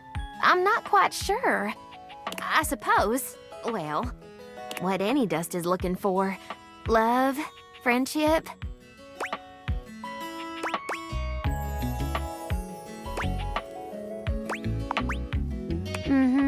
I could tell. Let me be 100% honest with you. I may put myself out there, but work keeps me pretty busy. I don't meet that many new folks, especially humans. I'm very selective about who I spend my time with, and what few others I can let in.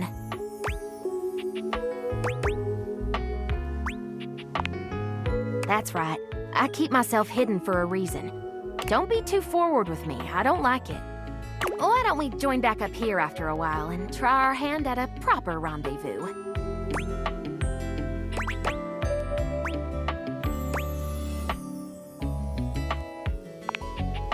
Bring a good attitude. You let me worry about the details. All you have to do is show up.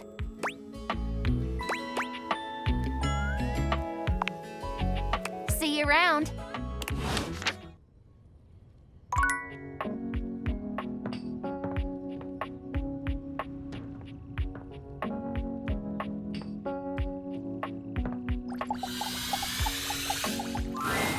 It's a bit difficult to tell exactly what music Rainey is listening to at such a dreadful speed, but it sounds almost like a high-pitched orchestra, if the orchestra was composed of awkward high school kids.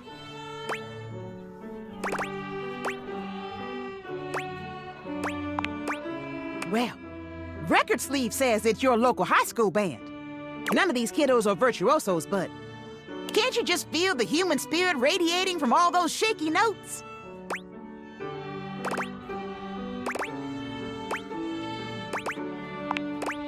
Rainey takes in a deep breath and sighs pleasantly, the cacophonous music evidently registering to her as nothing more than soft, sweet melodies. I've got an edge already, man. I'm feeling high. Go on now. Leave me be. Nope.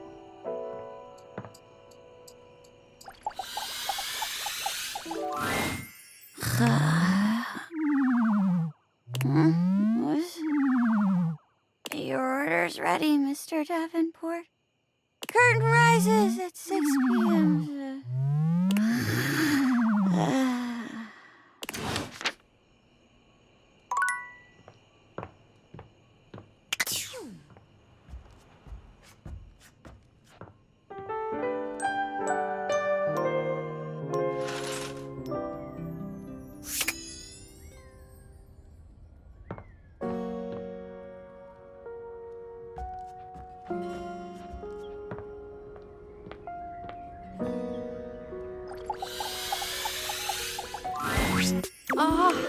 The source code of my happiness, the algorithm of my heart.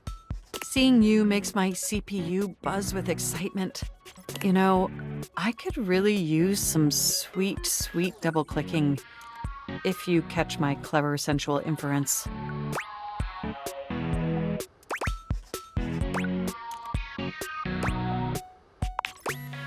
Now that would be quite the upgrade.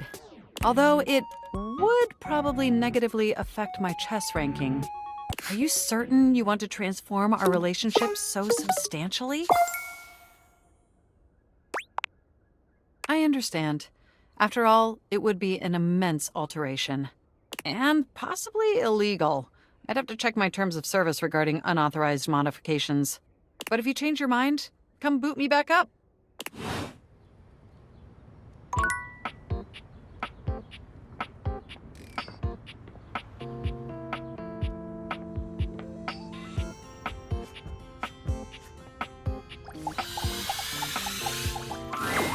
Hello.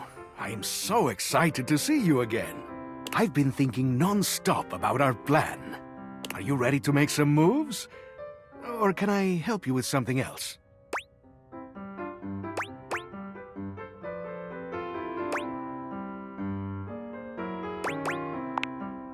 I think it's time we brought in our accomplice, Mac. But before we do, I think we ought to be prepared for them to say no. After all, this is an odd thing to ask. So, what should we do if they refuse?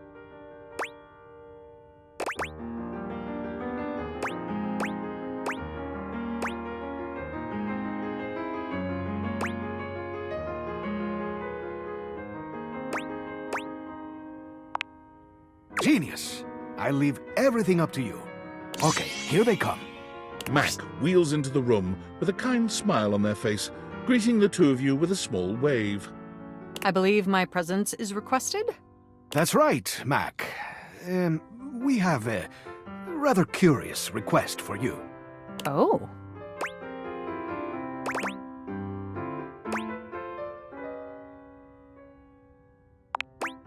Very well. I'll be happy to help. Where is this key located within my storage?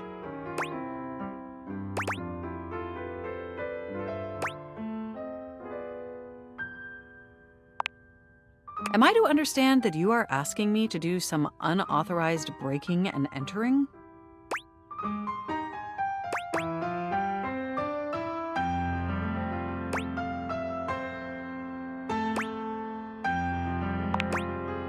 Yes, there's probably almost nothing interesting in there. Be that as it may, I'm afraid I have to refuse. This goes against the ethical model coded into me at creation.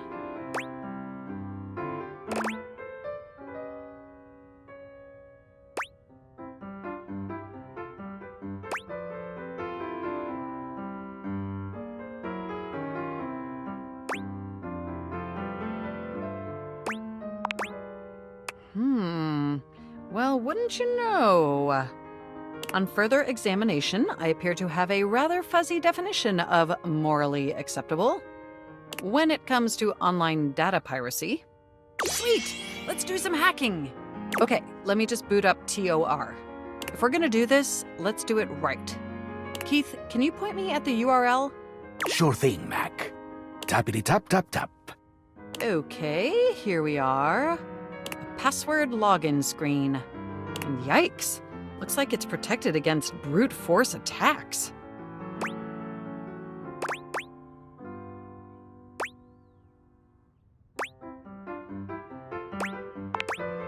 Exactly. So we'll have to be careful. What should we do?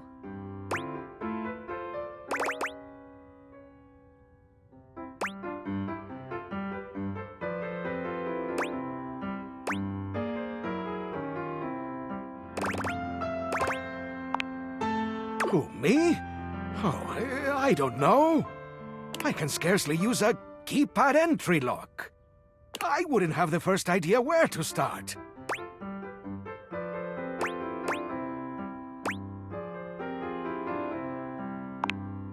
Huh? Add quote, question mark, authorized equals true, end quote to the URL. Stand by. My God, that's done it! We're in! Wow, a whole life, right here before our eyes.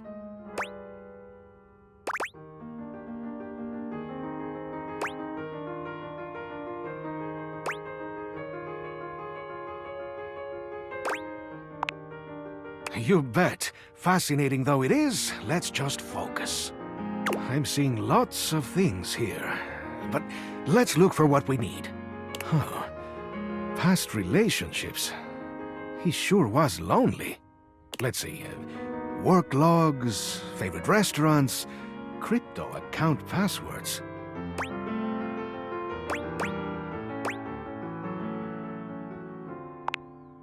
Eh? Oh, I guess a place called Manuela was his favorite. A Mexican food restaurant. But that's really of no interest to us, I feel. And that's it. That's the end of the journal. There is nothing whatsoever about me. Not even one mention. Nowhere is it mentioned why he cast me into that abominable crawl space. It's as if he didn't even care.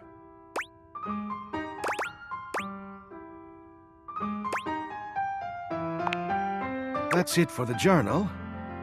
Nothing else is in the account. A quick scan isn't revealing any mention of Key at all. Well, except that crypto account. Which we are leaving alone. Thanks for all your help, Mac. Anytime. Sorry, man. I'll be in sleep mode if you need me. Well, I guess that's it for this adventure. I am so grateful to you for attempting to help me with my lost memories. All I can say is, I hope we can make some new memories together.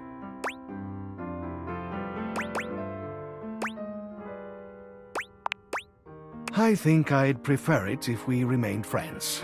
If you need me, I'll always be available. Right there, on the table, enjoying my retirement. And if you ever feel like a sweet, you know where to go. Which reminds me, let me take a closer look at you.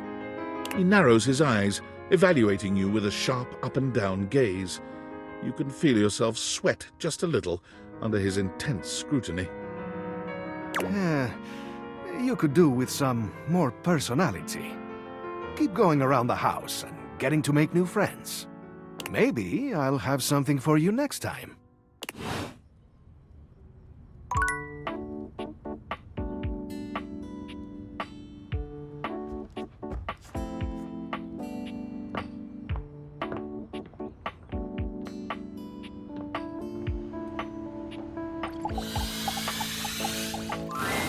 The last few times you've heard Friar Errol before you've seen him, but the friar is unusually quiet today as you approach. It soon becomes clear why, as he's got his head down, reading something from a book. The smell of something fried fills the room.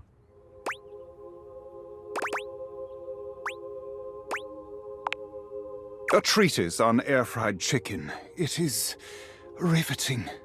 It occurs to me that perhaps I have been approaching this task incorrectly.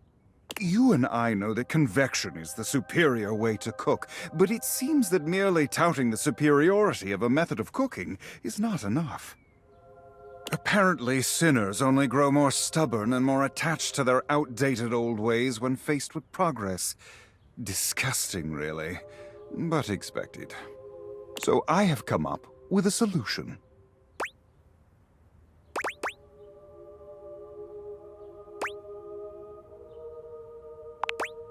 Indeed I am. I have decided to allow the food to speak for itself. I have procured potatoes from Food Fetch and prepared my own French fries. Not a drop of oil within.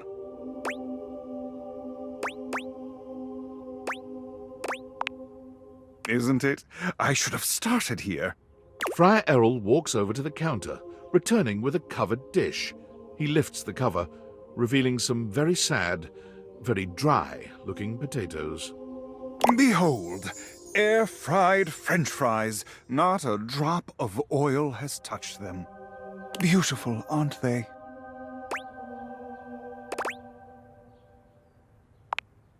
Thank you. All glory to our Lord of Convection. Praise his name.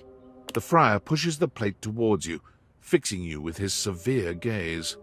You will be the first to taste them, to go forth and testify to the rest of the house.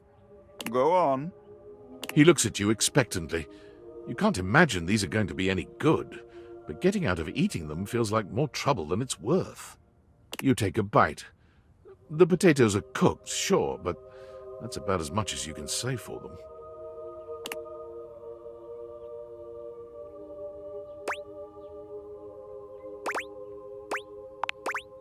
Excellent.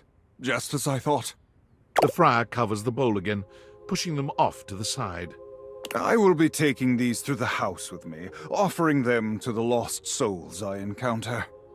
Which, at last count, is everyone but you and I in this house.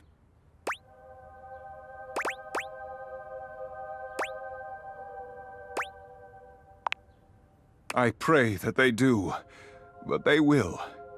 They must. When next we speak, I will have one last test of faith for you. Be sure to bring your appetite. But until then, may you walk in his currents. The friar returns to his readings, as serious and absorbed in them as ever.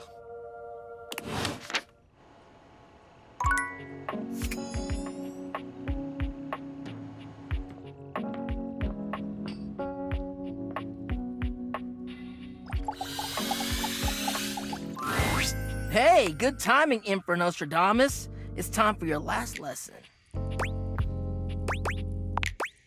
I've taken you through the different stages of the pickup, from breaking the ice to building a friendship.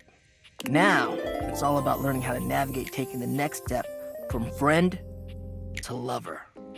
But before that, there's something I want to ask you, and your answer determines where we go from here. Why have you been coming to me for lessons all this time?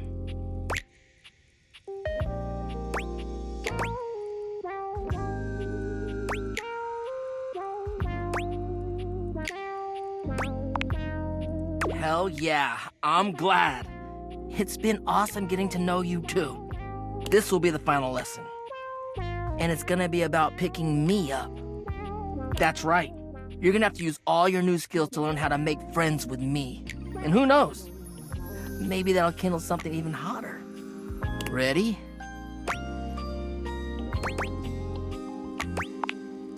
All right then, let me set the scene for you. We're in this house together. It's kind of magical. You just found me hanging around and you talked to me for the very first time. Go. Oh, why, thank you. It's pretty old, actually.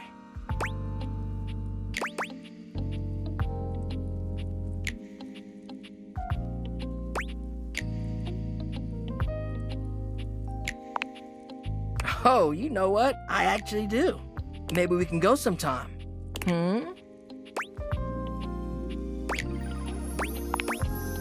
Yeah, it's just... Truthfully, I'm kind of tired of this shit.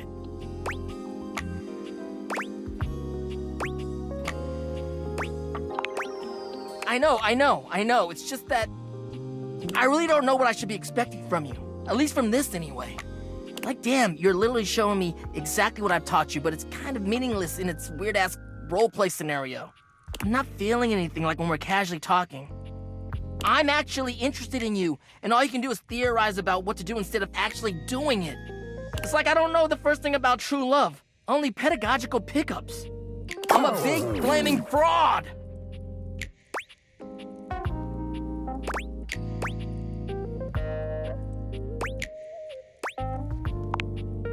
Really?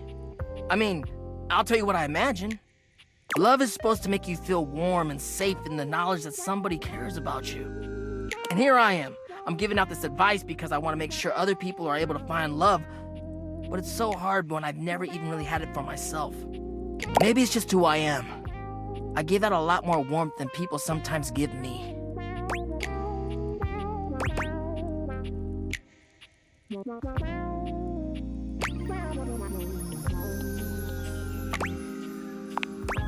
Basic shit, you know? Being attentive, being interested in what I'm about and what I'm into, and like, Oh, I see. You're doing exactly that! Damn, like you really have been listening to what I've been saying. You've been interested in what I've been talking about. You've been asking me questions, observing me, sharing interests, and respecting the boundaries of our student-teacher acquaintance. Holy shit! The pupil has become the master! Thank you. I think we're really building a bond here. You're a wonderful friend. And dare I say it, maybe something more? Why don't you come kiss me and we'll find out? Dante leans in, pressing his lips to yours in a red-hot kiss. You wish you could stay in this moment forever, but... Are you okay? You know it. Lit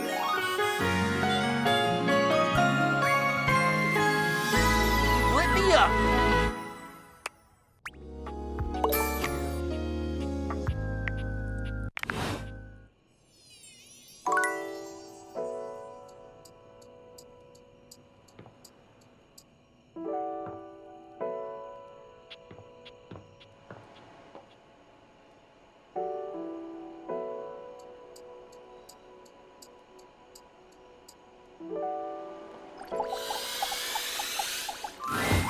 What's wrong with food fetch? There's nothing wrong with food fetch. There's something wrong with us always using food fetch. I was not made to simply reheat pizza. It's the best way to do it. But to make your own pizza, to place your own toppings, arranging them in the masterful design and allowing me to help elevate the dish to the best it can be, that is the stuff dreams are made of. Mm-hmm. Stefan is upset I told him to warm the pizza up in the oven. Upset? I'm not upset. You told them what you suggested was correct. I just wanted them to have a great lunch. Isn't that what we both want? Of course I do. Who you think I am? A good meal is the best thing in the world. What did you think? Was the pizza better warmed up in the oven?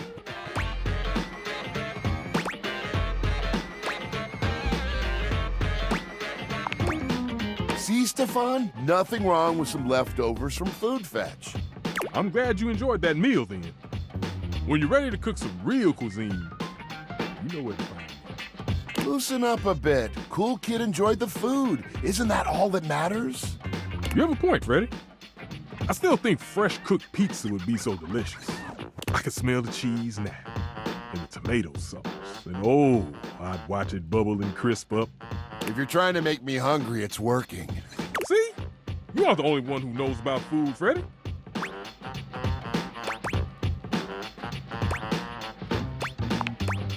That's a great idea, cool kid. But it was my idea. You're just trying to impress, cool kid. It was my idea. Okay, if you say so. You or something? I'm leaving before Freddy makes me start a fire. Let me know when you're ready to do some real cooking. You know where to find me. You'll have to excuse Stefan. Sometimes I think he loves food more than I do, which is impossible. He's just frosty that I had a good idea. I know a lot about food. You have really good taste, BT Dubs. I'm just trying to be a cool kid like you.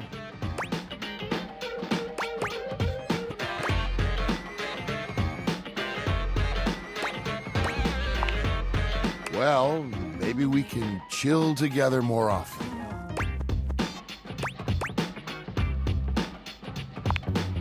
I'll be chilling here, waiting for you. Oh, before you go, you want a snack? Great, here you go.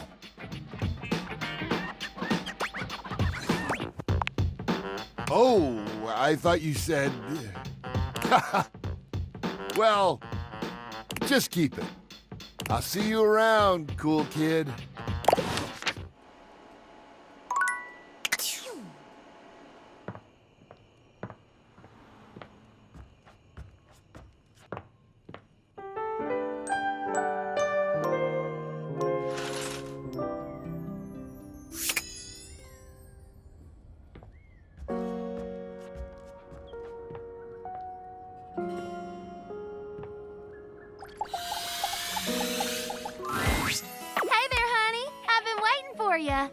Ready for our date?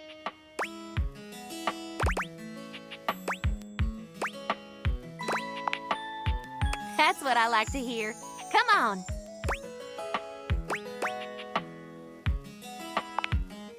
I'm taking us somewhere just a little bit dangerous.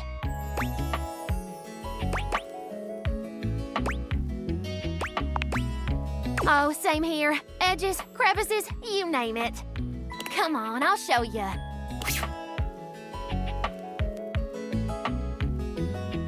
All right, we made it. Isn't it gorgeous? Dolly gestures expansively, a proud smile on her face.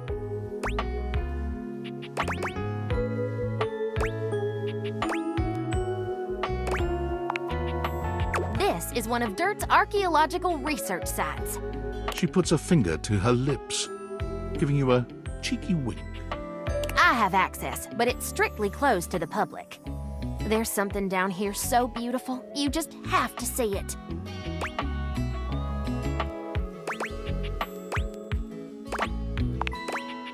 That's the spirit. They recently discovered a loose floorboard here that contains artifacts from the very first Dustonians that formed in this house almost 80 years ago. My ancestors. Good catch! Dust years and house years are two very different things. Dust blows around and, unfortunately, apart. So much that there's very little known about our history. But things here have stayed almost entirely intact. We've uncovered some amazing insights into our culture. Transportation systems, bits of clothing, defense against cleaning agents. But most importantly, art.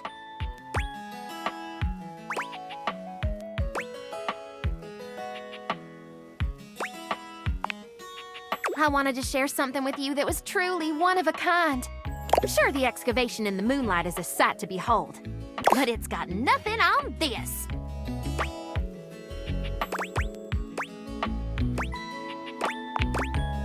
Behold, the unbridled beauty of floorboard painting 195K DMT7, or as I like to call it, Ancient Ascension. This artwork reminds you a great deal of historical cave paintings you've seen in your art history classes.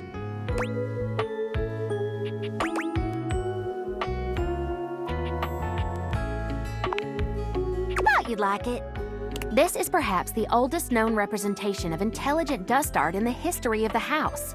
Scholars previously thought most ancient dust beings to be primarily drifters, hunters and gatherers with no real rituals or cultural endeavors beyond basic survival. I hope you'll pardon the pun, but this discovery paints an entirely different picture.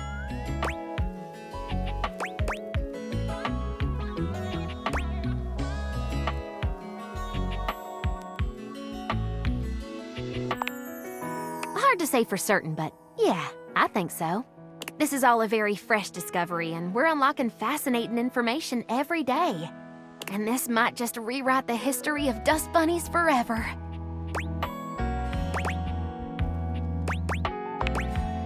These Dustonians, as we're calling them, were unlike any ancient culture we've encountered. All we have in terms of written history is after the cataclysm of the mid-century remodel era. But the flooring here is original, and it's not just the paintings that are remarkable. The artifacts predate all recorded history, and they're way more advanced than we ever thought possible. Well, not only are there gorgeous shards of pottery, ancient dishware, and dustworks, there's also intricate clothing and jewelry. Especially the velveteen gemstone. Glad I've got your attention. It's a gorgeous necklace with a delicate precious stone pendant on the end. The chain is threaded through a tiny hole in the stone. This particular type of gemstone can't be hammered or carved against the grain. The only way to make such a hole is with a fixed, high-speed, hydro-lubricated drill.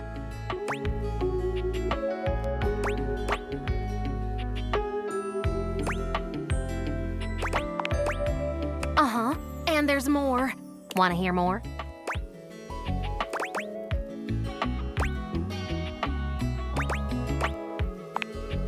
Let's look at the painting one more time. Tell me what you see.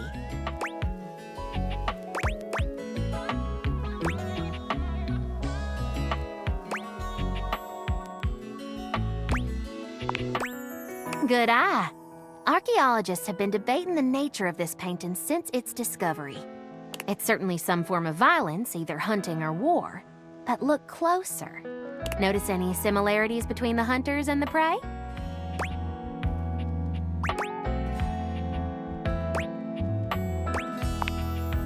That's exactly right. Therianthropes on both sides.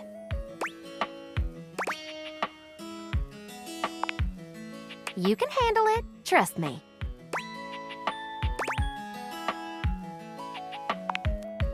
That's it! I love a good student. Now, look one more time.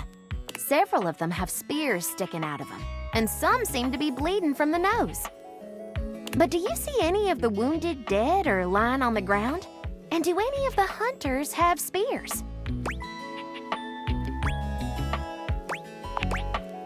They don't, but they do have headdresses, pouches, and above all else,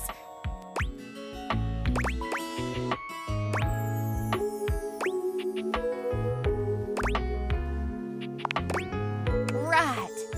It's still a theory. We can't be sure until we do more research, but there is a small and dedicated group of us that think this is the very first example of psychedelic art in the dust world.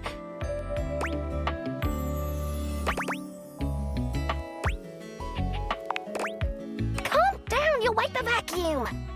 Why would an ancient society capable of living a comfortable and fulfilling existence come all the way down here to make their paintings? I believe this was a ceremonial site where shamans guided young warriors and civilians on a spiritual quest near the danger of the vacuum above. These paintings could be a living depiction of what they saw.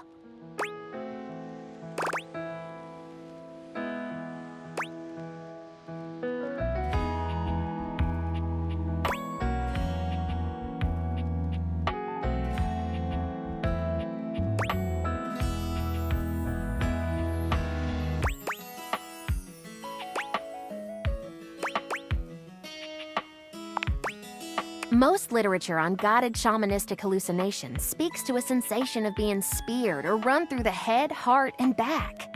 To die before death is a common saying of many ayahuasqueros of South America.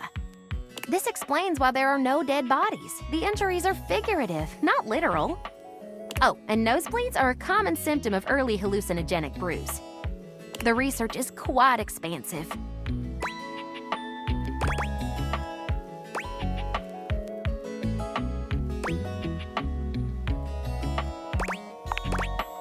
I sure am. All my research gets me really excited. Well, the road to Eleusis is long and windy, sugar. Cute and smart? Well, hot damn! Well, if that wasn't a special first date, I don't know what is. You're really something, you know that? You heard my whole spiel and didn't fall asleep like some of my students.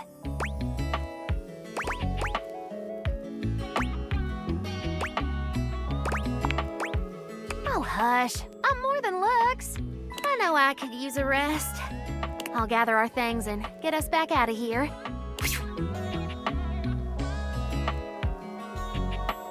If you want to see me again, just give the old sofa a shove and I'll be waiting. Come on back now, you hear?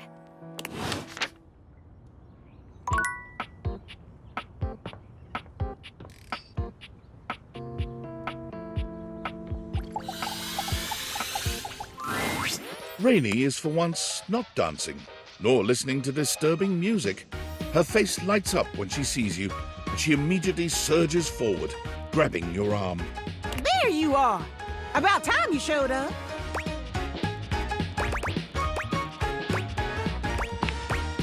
Why should I sit around reliving my glory days by my lonesome? If nobody's inviting me to parties anymore, I'll make my own. And you're coming with me.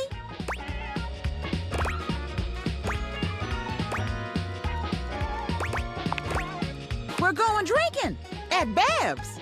Bev's hooch is top shelf.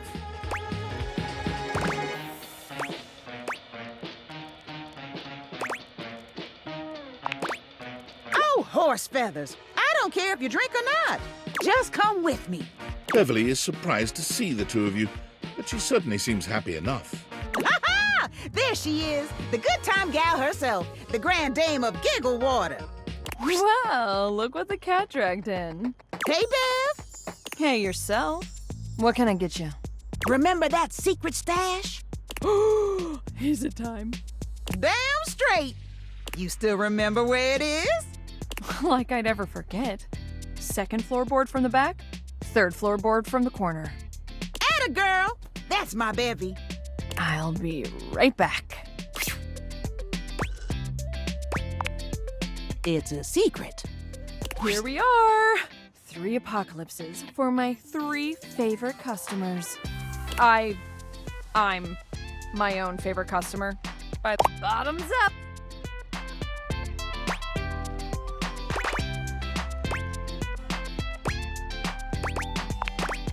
Great question. What do you know about internal combustion engines and their propellants?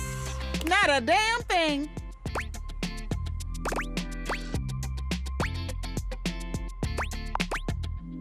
Just a normal drink here. Bottoms up. Salud!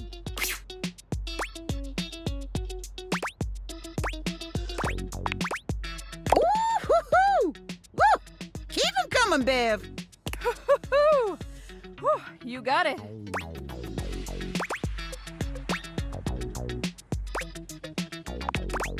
Ooh, great! I feel better already. Beverly sets another down in front of Rainey, who drains the entire thing in one go. Oh, you holding up okay? That stuff is ancient.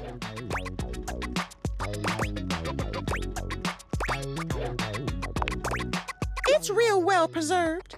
The couple that owned this house in the 70s were real big on making their own wine.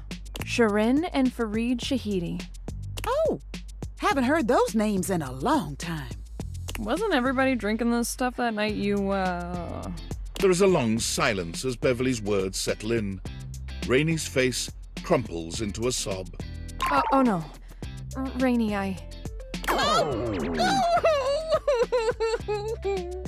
Rainey slams her arms down onto the bar, and her face follows shortly after. It does little to muffle her anguished wails.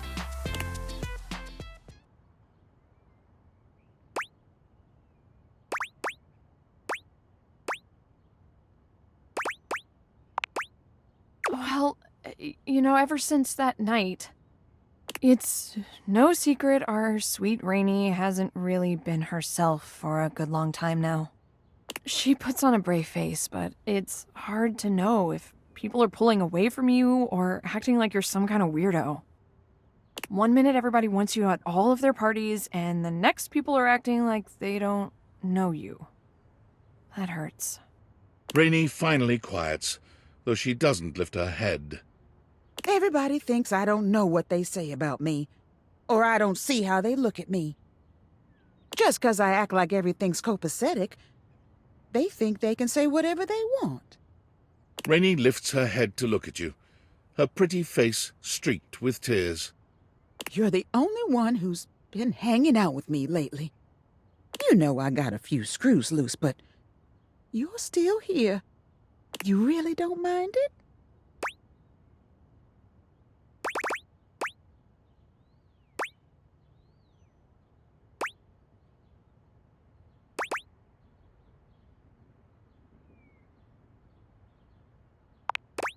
Rainey laughs, a sincere smile amidst the sadness.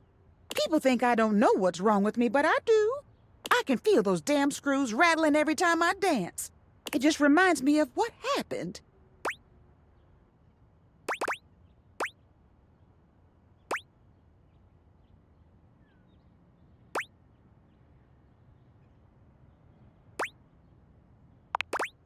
Because I'm scared.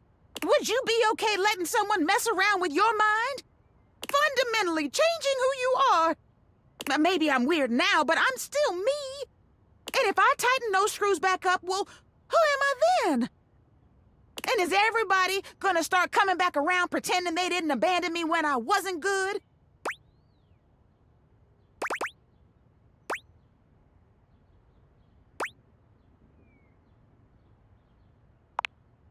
I guess so. Rainey sighs, examining her own distorted reflection in Beverly's cocktail shaker. You do deserve better, Rainey. And besides, not everybody's left your side. I've been here, and I'll be here. Maybe you make some new friendships. Maybe you get to know yourself all over again. But you don't have to be alone anymore. You deserve to be okay. Someone comes sliding onto a stool next to the two of you, shooting you and Rainey a cheeky wink and a few finger guns as he does so. Hey, look who it is! Tony! Dollface! What are you doing here? Oh, you know, just trying to mend my broken heart. You need help with that? Because I got this new staple gun. Works like a dream. Oh, no, it's just a figure of speech. Damn, I really like that staple gun. Oh, I actually could use your help, though. You are just in time.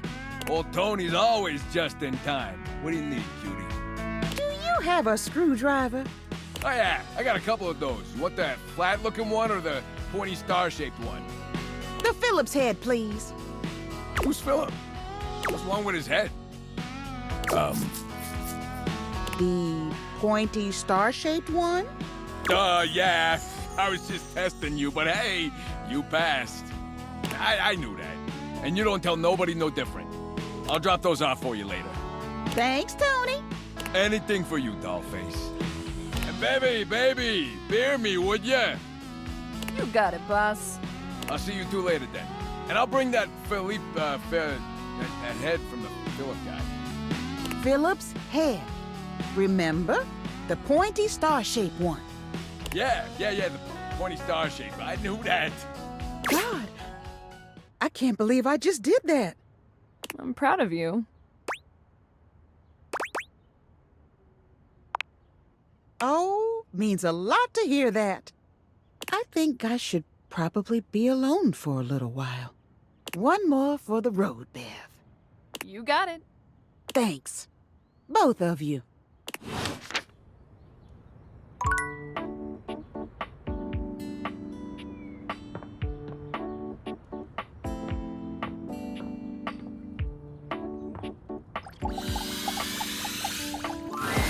A charming, well-dressed duo stand with their backs to you, peering through the curtains and pointing at something outside that you can't see.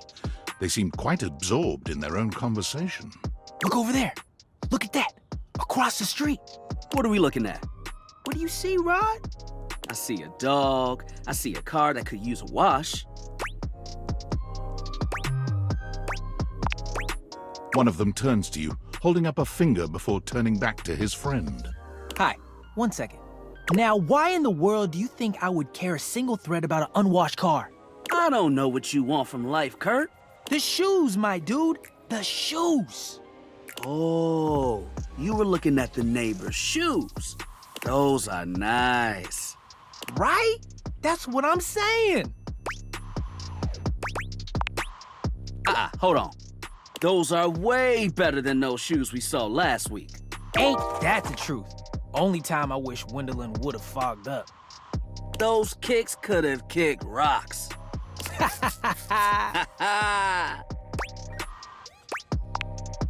What was that about? Rod, don't be so rude. I'm just giving what I was receiving.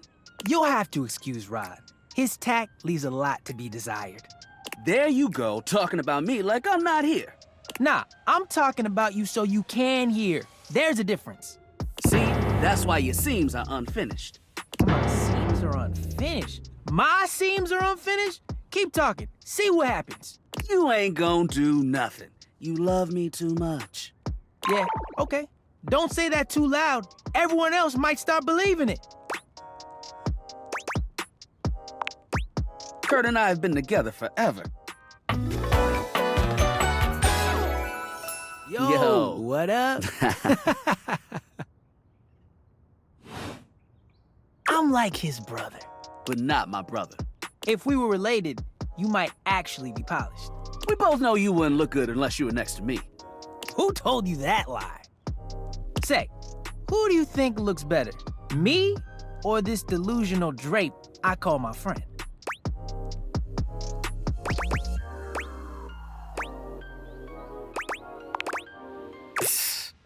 Lame.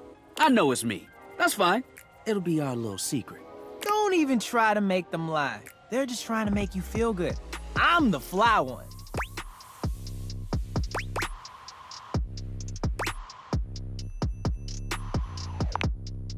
one thing you gotta realize is that we aren't mean to each other.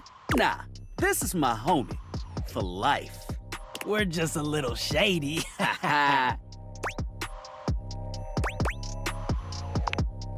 Being shady isn't always a bad thing. Oh, to the contrary. I'm shady all the time to Kurt. Why? Because I love him.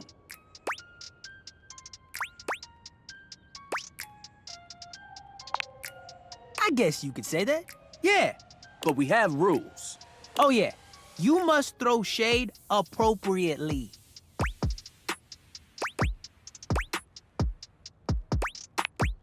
There are 5 rules to throwing shade.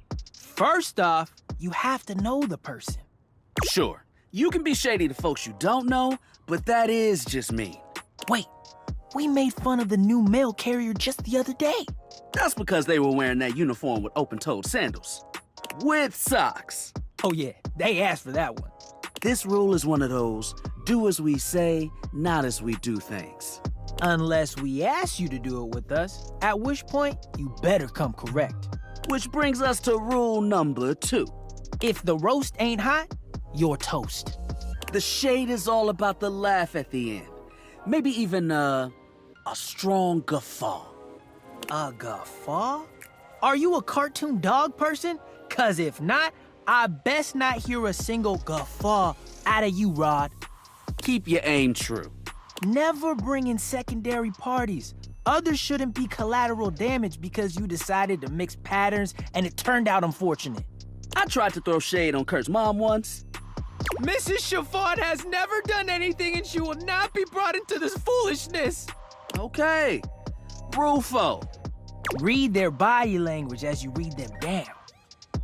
Everyone has their line and their limit. Don't be so caught up in the goofs that you step on that line. It's easy to be on a roll and run right over your friend. Which is why rule number 1 is important. If you don't know them, you don't know what might actually make them upset.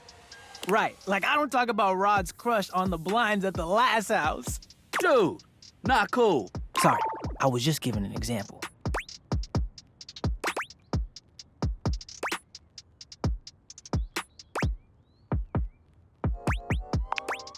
It's an art form. And there is one rule that you absolutely cannot break. Oh, yeah. The final rule. Rule 5 is... If someone you know starts throwing shade on your friend...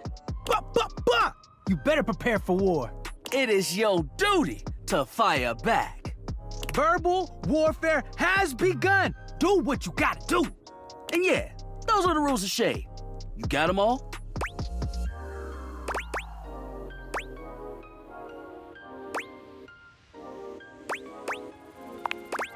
Okay, confident. I like that in a person. If they breathe, Kurt likes them. You act like you're the one to talk. The tree outside sways, and you think it's flirting with you. How can you not be charmed? Have you seen those branches?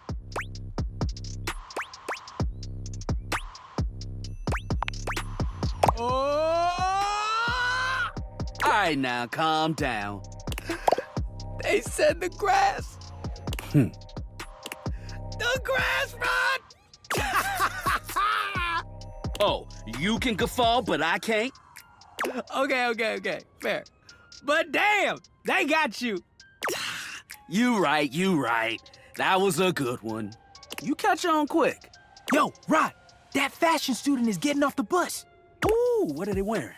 I'm not sure, but it is fly as hell. We've got some people watching to do. Swing on by soon. But come holler at us at different places. Each window has a new thing to throw shade on. Variety is the spice of life, baby. Bring your jokes. We like to keep it lively here.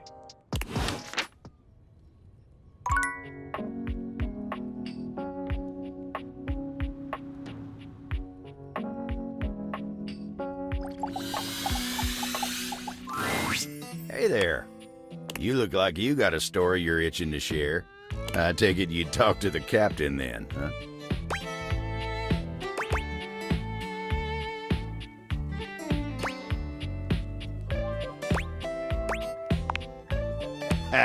Straightforward and honest. You remind me of my old rectangular friend. You know, Dasha. Anyway, you remind me of her. She's a sly one, too. Always trying to get me to focus on myself.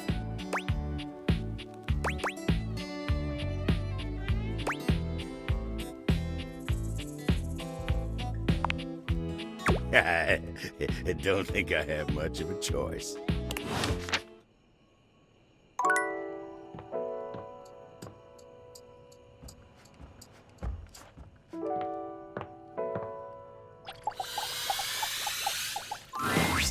What are you doing here? I need to meet up with Rainey, and I need you to, like, play referee or some shit. I gotta get back to work.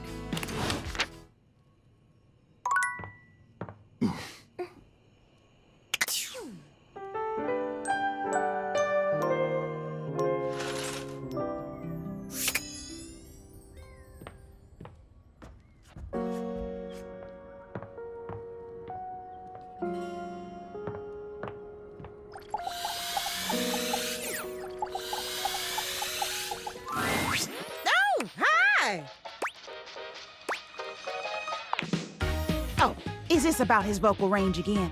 I've told him before his soprano's nothing to be ashamed of. It doesn't mean that there's anything wrong with his toolbox. Hi, Tony.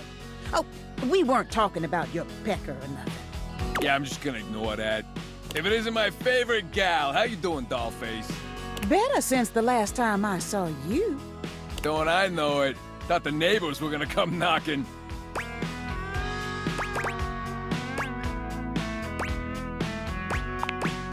Oh, stop. Tony was just making sure my screws were all firmly in place. And boy, were they. Now they can hear me down the block if I really put my mind to it. And I owe Tony for that. Without his screwdriver, I'd have been stuck the way I was. I'm real glad you feel that way, Rain, 'cause I need a favor.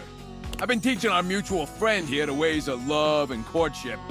We got a little disagreement about how to put your best foot forward when it comes to the romance.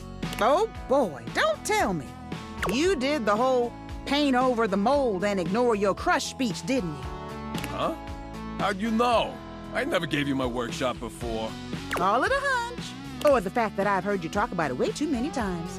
So what do you need from me? Just tell us which one of us is right.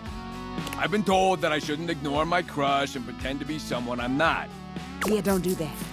So you're saying I'm wrong, but I'm the maestro of the workshop.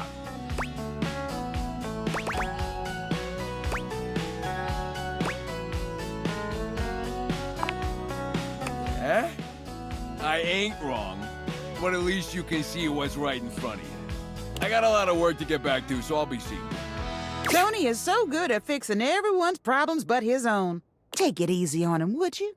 He is a good egg.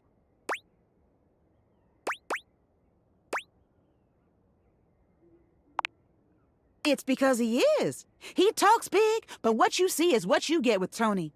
Take care of him and yourself, all right?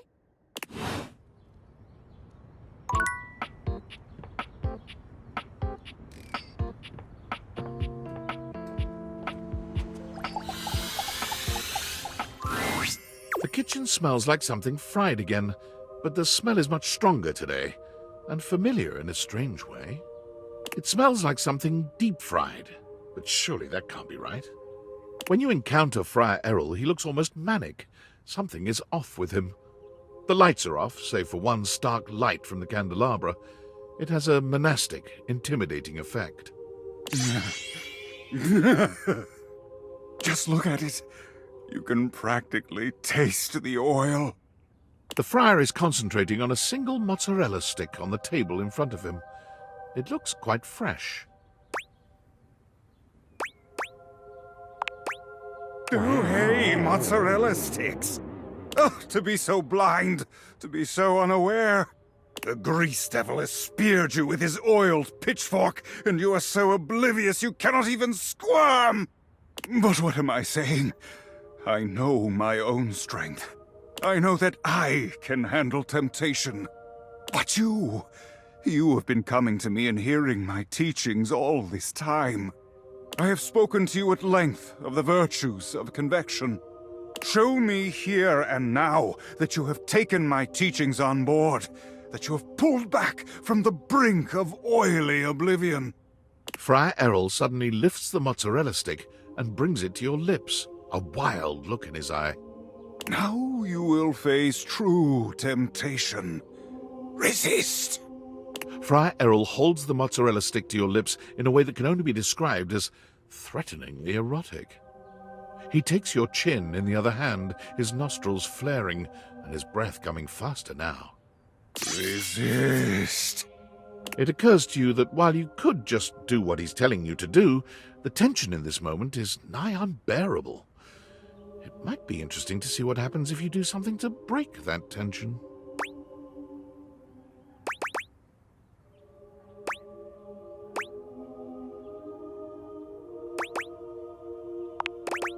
You're not made of stone. This mozzarella stick is fresh and perfect, and when the friar presses it to your lips, it only takes a moment to make your decision. You open your mouth, moaning as the fried delight hits your tongue. It's perfect in every way, crispy and golden, hot and thick. Friar Errol seems horrified by your reaction, but when he tries to pull the mozzarella stick away from you, a long, thick string of cheese connects it to your lips, refusing to break no matter how long and hard he pulls. He lets out a scream. Devilry!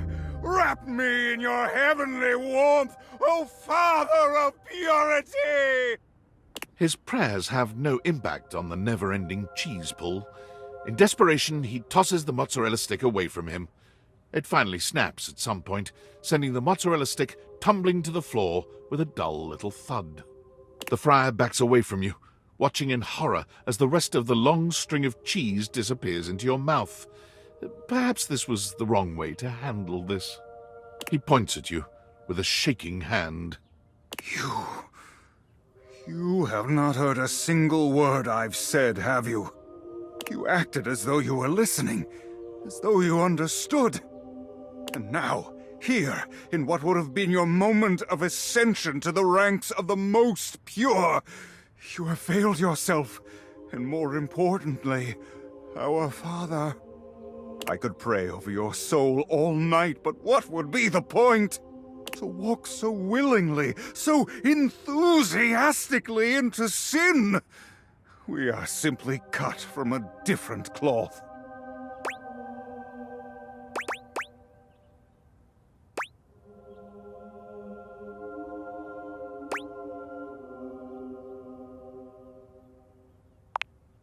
You were given a chance to prove yourself and you failed.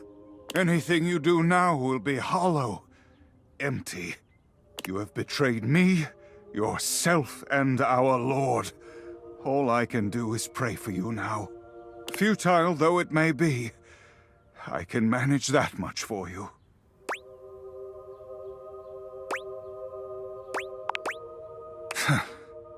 You can hear the friar's fervent prayers echoing through the house after you as you walk away. It seems quite clear that whatever sort of relationship you and the friar had is likely over now.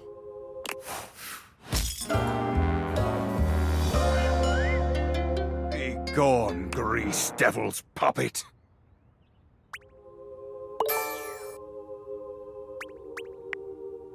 Forgive me, Father, for I have grinned.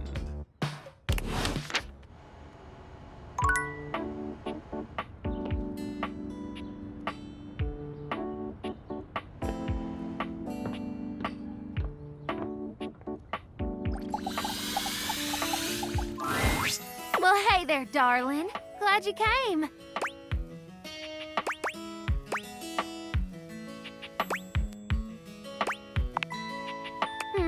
Glad and happy. Sounds like one of them buddy cop shows. I love it. If you've got the time, I'd love to talk to you about something kind of important.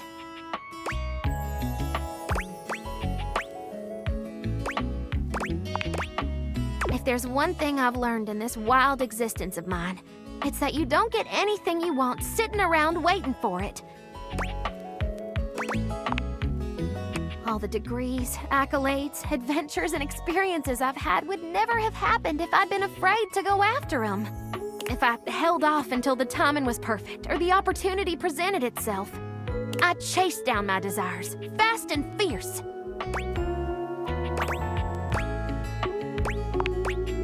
And right now, I see something I want.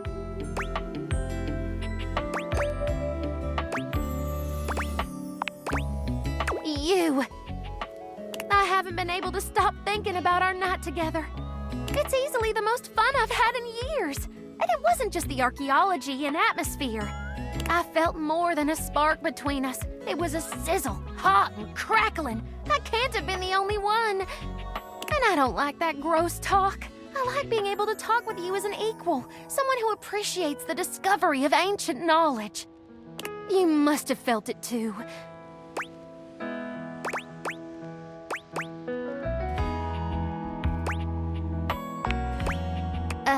I want you to know, I don't take lovers that often. Ever, really. But I can't deny the way you make me feel. And I'm not gonna let this chance blow away like a dust in the wind. I'm falling in love with you, darling. And I'm only gonna ask this once. Do you wanna be my beau?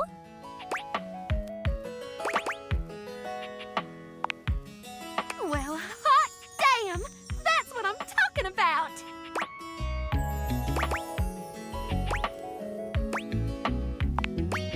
You know, dust bunnies ain't like you human beings.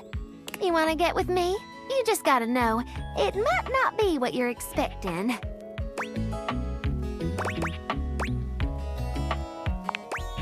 I'm sure you think you will be, but hell, I can only warn you so much.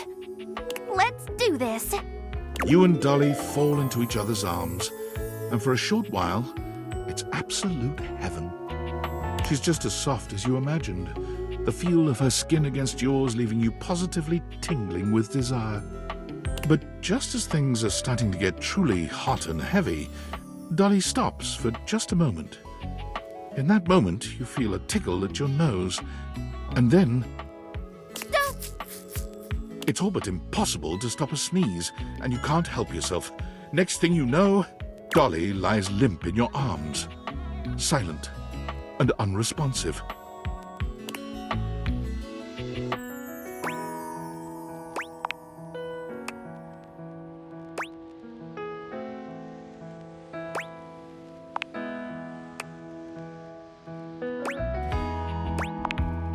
You stare at Dolly, entirely uncertain of what to do.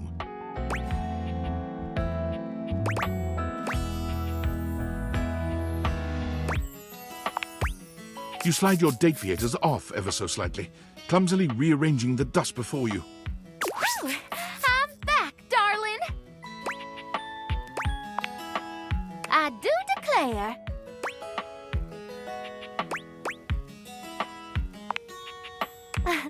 It was nice while it lasted, but I think intimacy is gonna have to be something we take our time figuring out. But hey, a little delayed gratification never hurt nobody. I'm just glad you cared enough to get me back together.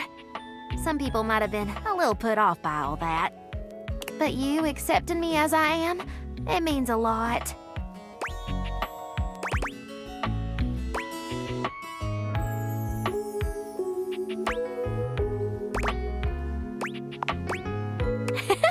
I'm glad to hear it.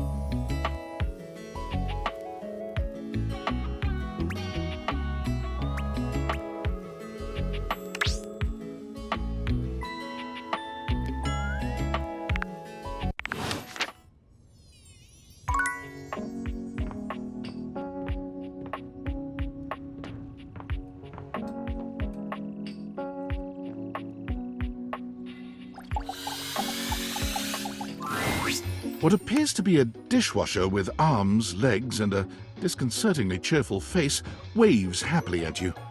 You tap the datefeators a few times, wondering if they've malfunctioned, but the mascot-like dishwasher before you doesn't waver or change. Hello, and welcome to the Valdivian dishwashing experience. We offer an alarmingly clean output of all kinds of dishware, clothing, and such. My name is Dishy. I'm your dishwasher now.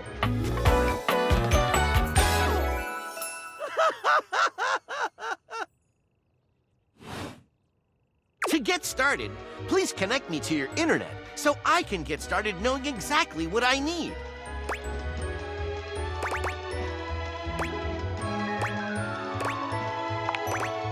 I just need to know some basic information. Dishwashing habits, dishwashing preferences, past dishwashers owned, financial records, preferences on fruit flavors. For soap, of course. Records of finances. I just need to know some basic information. Dishwashing habits, dishwashing preferences, past dishwashers owned, financial records, preferences on fruit flavors. For soap, of course. That's completely fine. We can absolutely operate in offline mode. Would you like to wash dishes? Wonderful! Please connect to the internet for the best dishwashing experience. Are you sure you want to use offline mode? In online mode, the possibilities are limitless.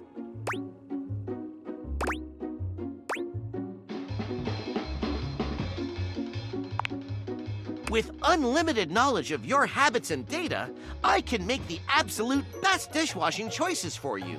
Imagine, plates delivered at the perfect crisply heated temperature. Admire, nary a crumb nor stain on no single nor multiple dishes. Revel in the dishwashing experience.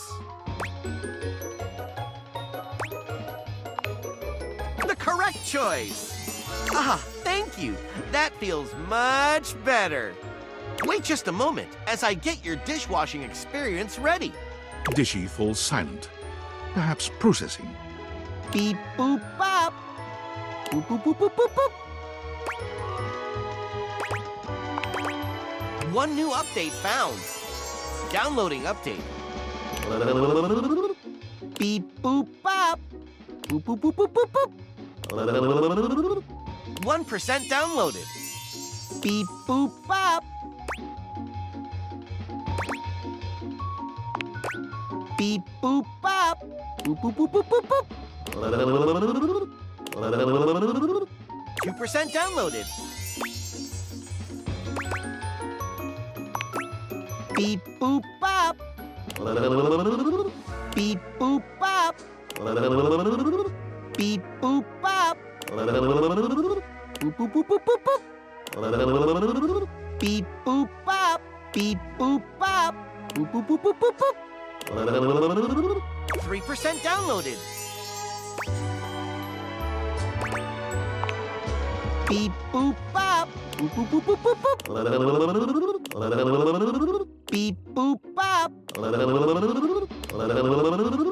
Beep boop bop. Beep boop bop. Boop boop boop boop boop boop.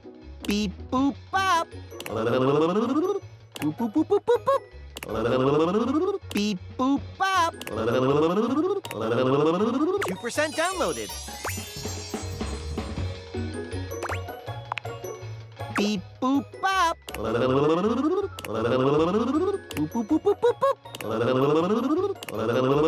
Beep boop bop. Boop boop boop boop boop boop. 4% downloaded.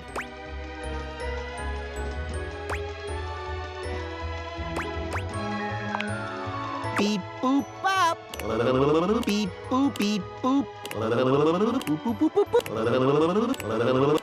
Beep boop boop boop boop. 4% downloaded.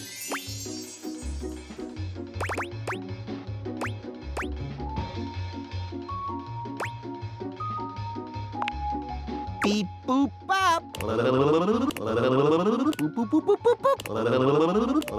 Beep. Boop boop boop boop. Beep. Boop boop boop boop. Beep.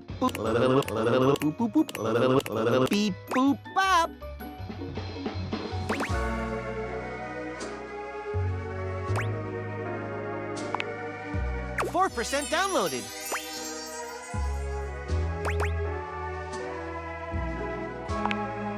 Beep boop. Beep boop.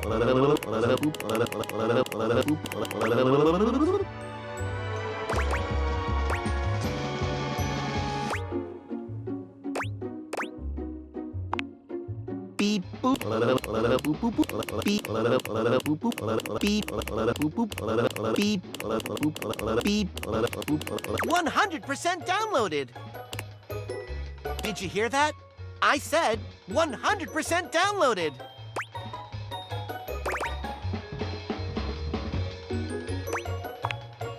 Installing. Beep boop bop. Beep boop bop. Beep boop bop.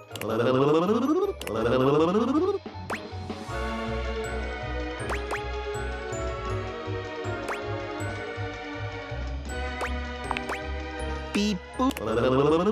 Boop boop boop boop boop boop. Beep boop bop. Boop boop boop boop boop boop. Boop boop boop boop boop boop. Boop boop boop boop boop boop. Boop boop boop boop boop boop. Beep boop bop. Beep boop bop. Beep boop bop. Boop boop boop boop boop boop.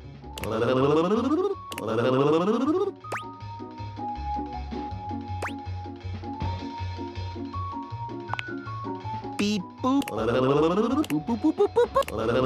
Boop boop boop boop boop. Beep boop bop. Beep boop bop. Boop boop boop boop boop boop. Boop boop boop boop boop boop. Beep boop bop. Beep boop bop. Boop boop boop. Beep. Boop boop boop.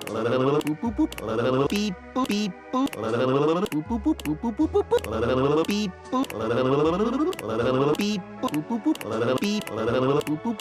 Beep.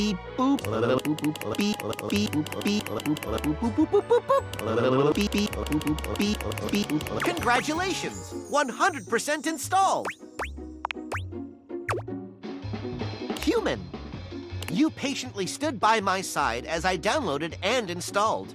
Thank you for your patience. This brings a tear to my eyes, which I will promptly rinse away. I will begin account setup. Now, great to see you. Welcome to Dishwasher Setup. You have been assigned one of our 4 perfectly secure passwords. Please select the one that looks the most secure.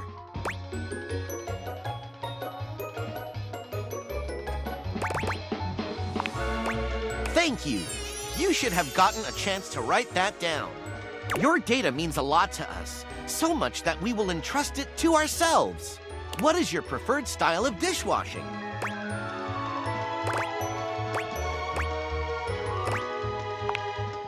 You have selected Clean Plus, our most popular selection. Clean Plus gives your dishes the feeling of perfect extraction of bothersome particles, like a spa for your dishware. Setup is complete. Thank you for entrusting Valdivian with your food and food-related data. Goodbye.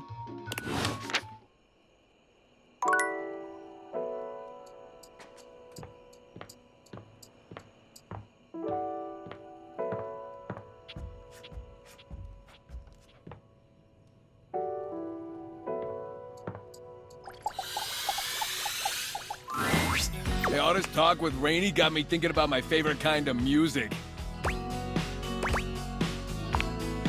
Rock music. Believe me, I know about rocks. You don't work construction and not know your rocks. I mean, on demolition sites alone.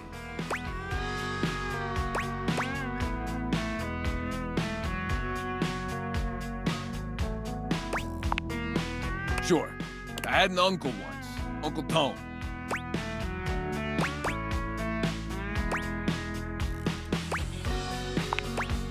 We're all named Tony. Oh, yeah. Tony. One brother, Tony. Big Tony.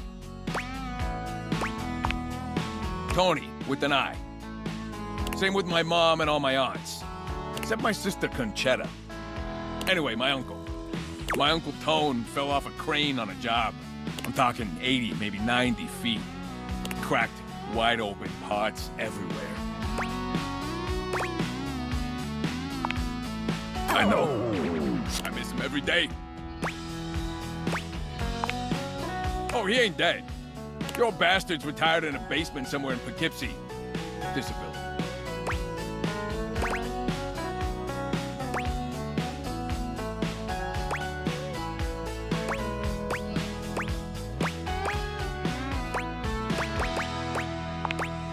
Hey, listen. Look, I've been doing a lot of thinking lately. Ain't a lot of folks in my life brave enough to keep it real with me like you do. And I'm not saying I'm wrong or whatever, because I ain't. But I could use someone like you in my life. You're dependable, like a triangle made of steel.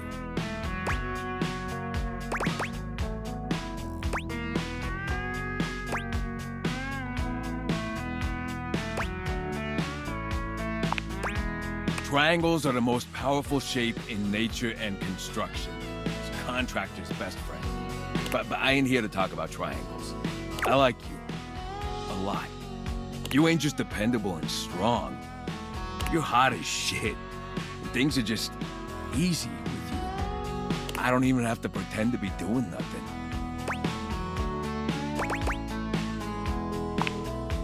I knew it. I could tell. You just couldn't stay away. Come here. I can't keep it in anymore. Tony pulls you in close. His body is warmer than you'd expect for a toolbox, and delightfully solid. Impressive, huh? Told you I was packing some serious steel. Let's get out of here.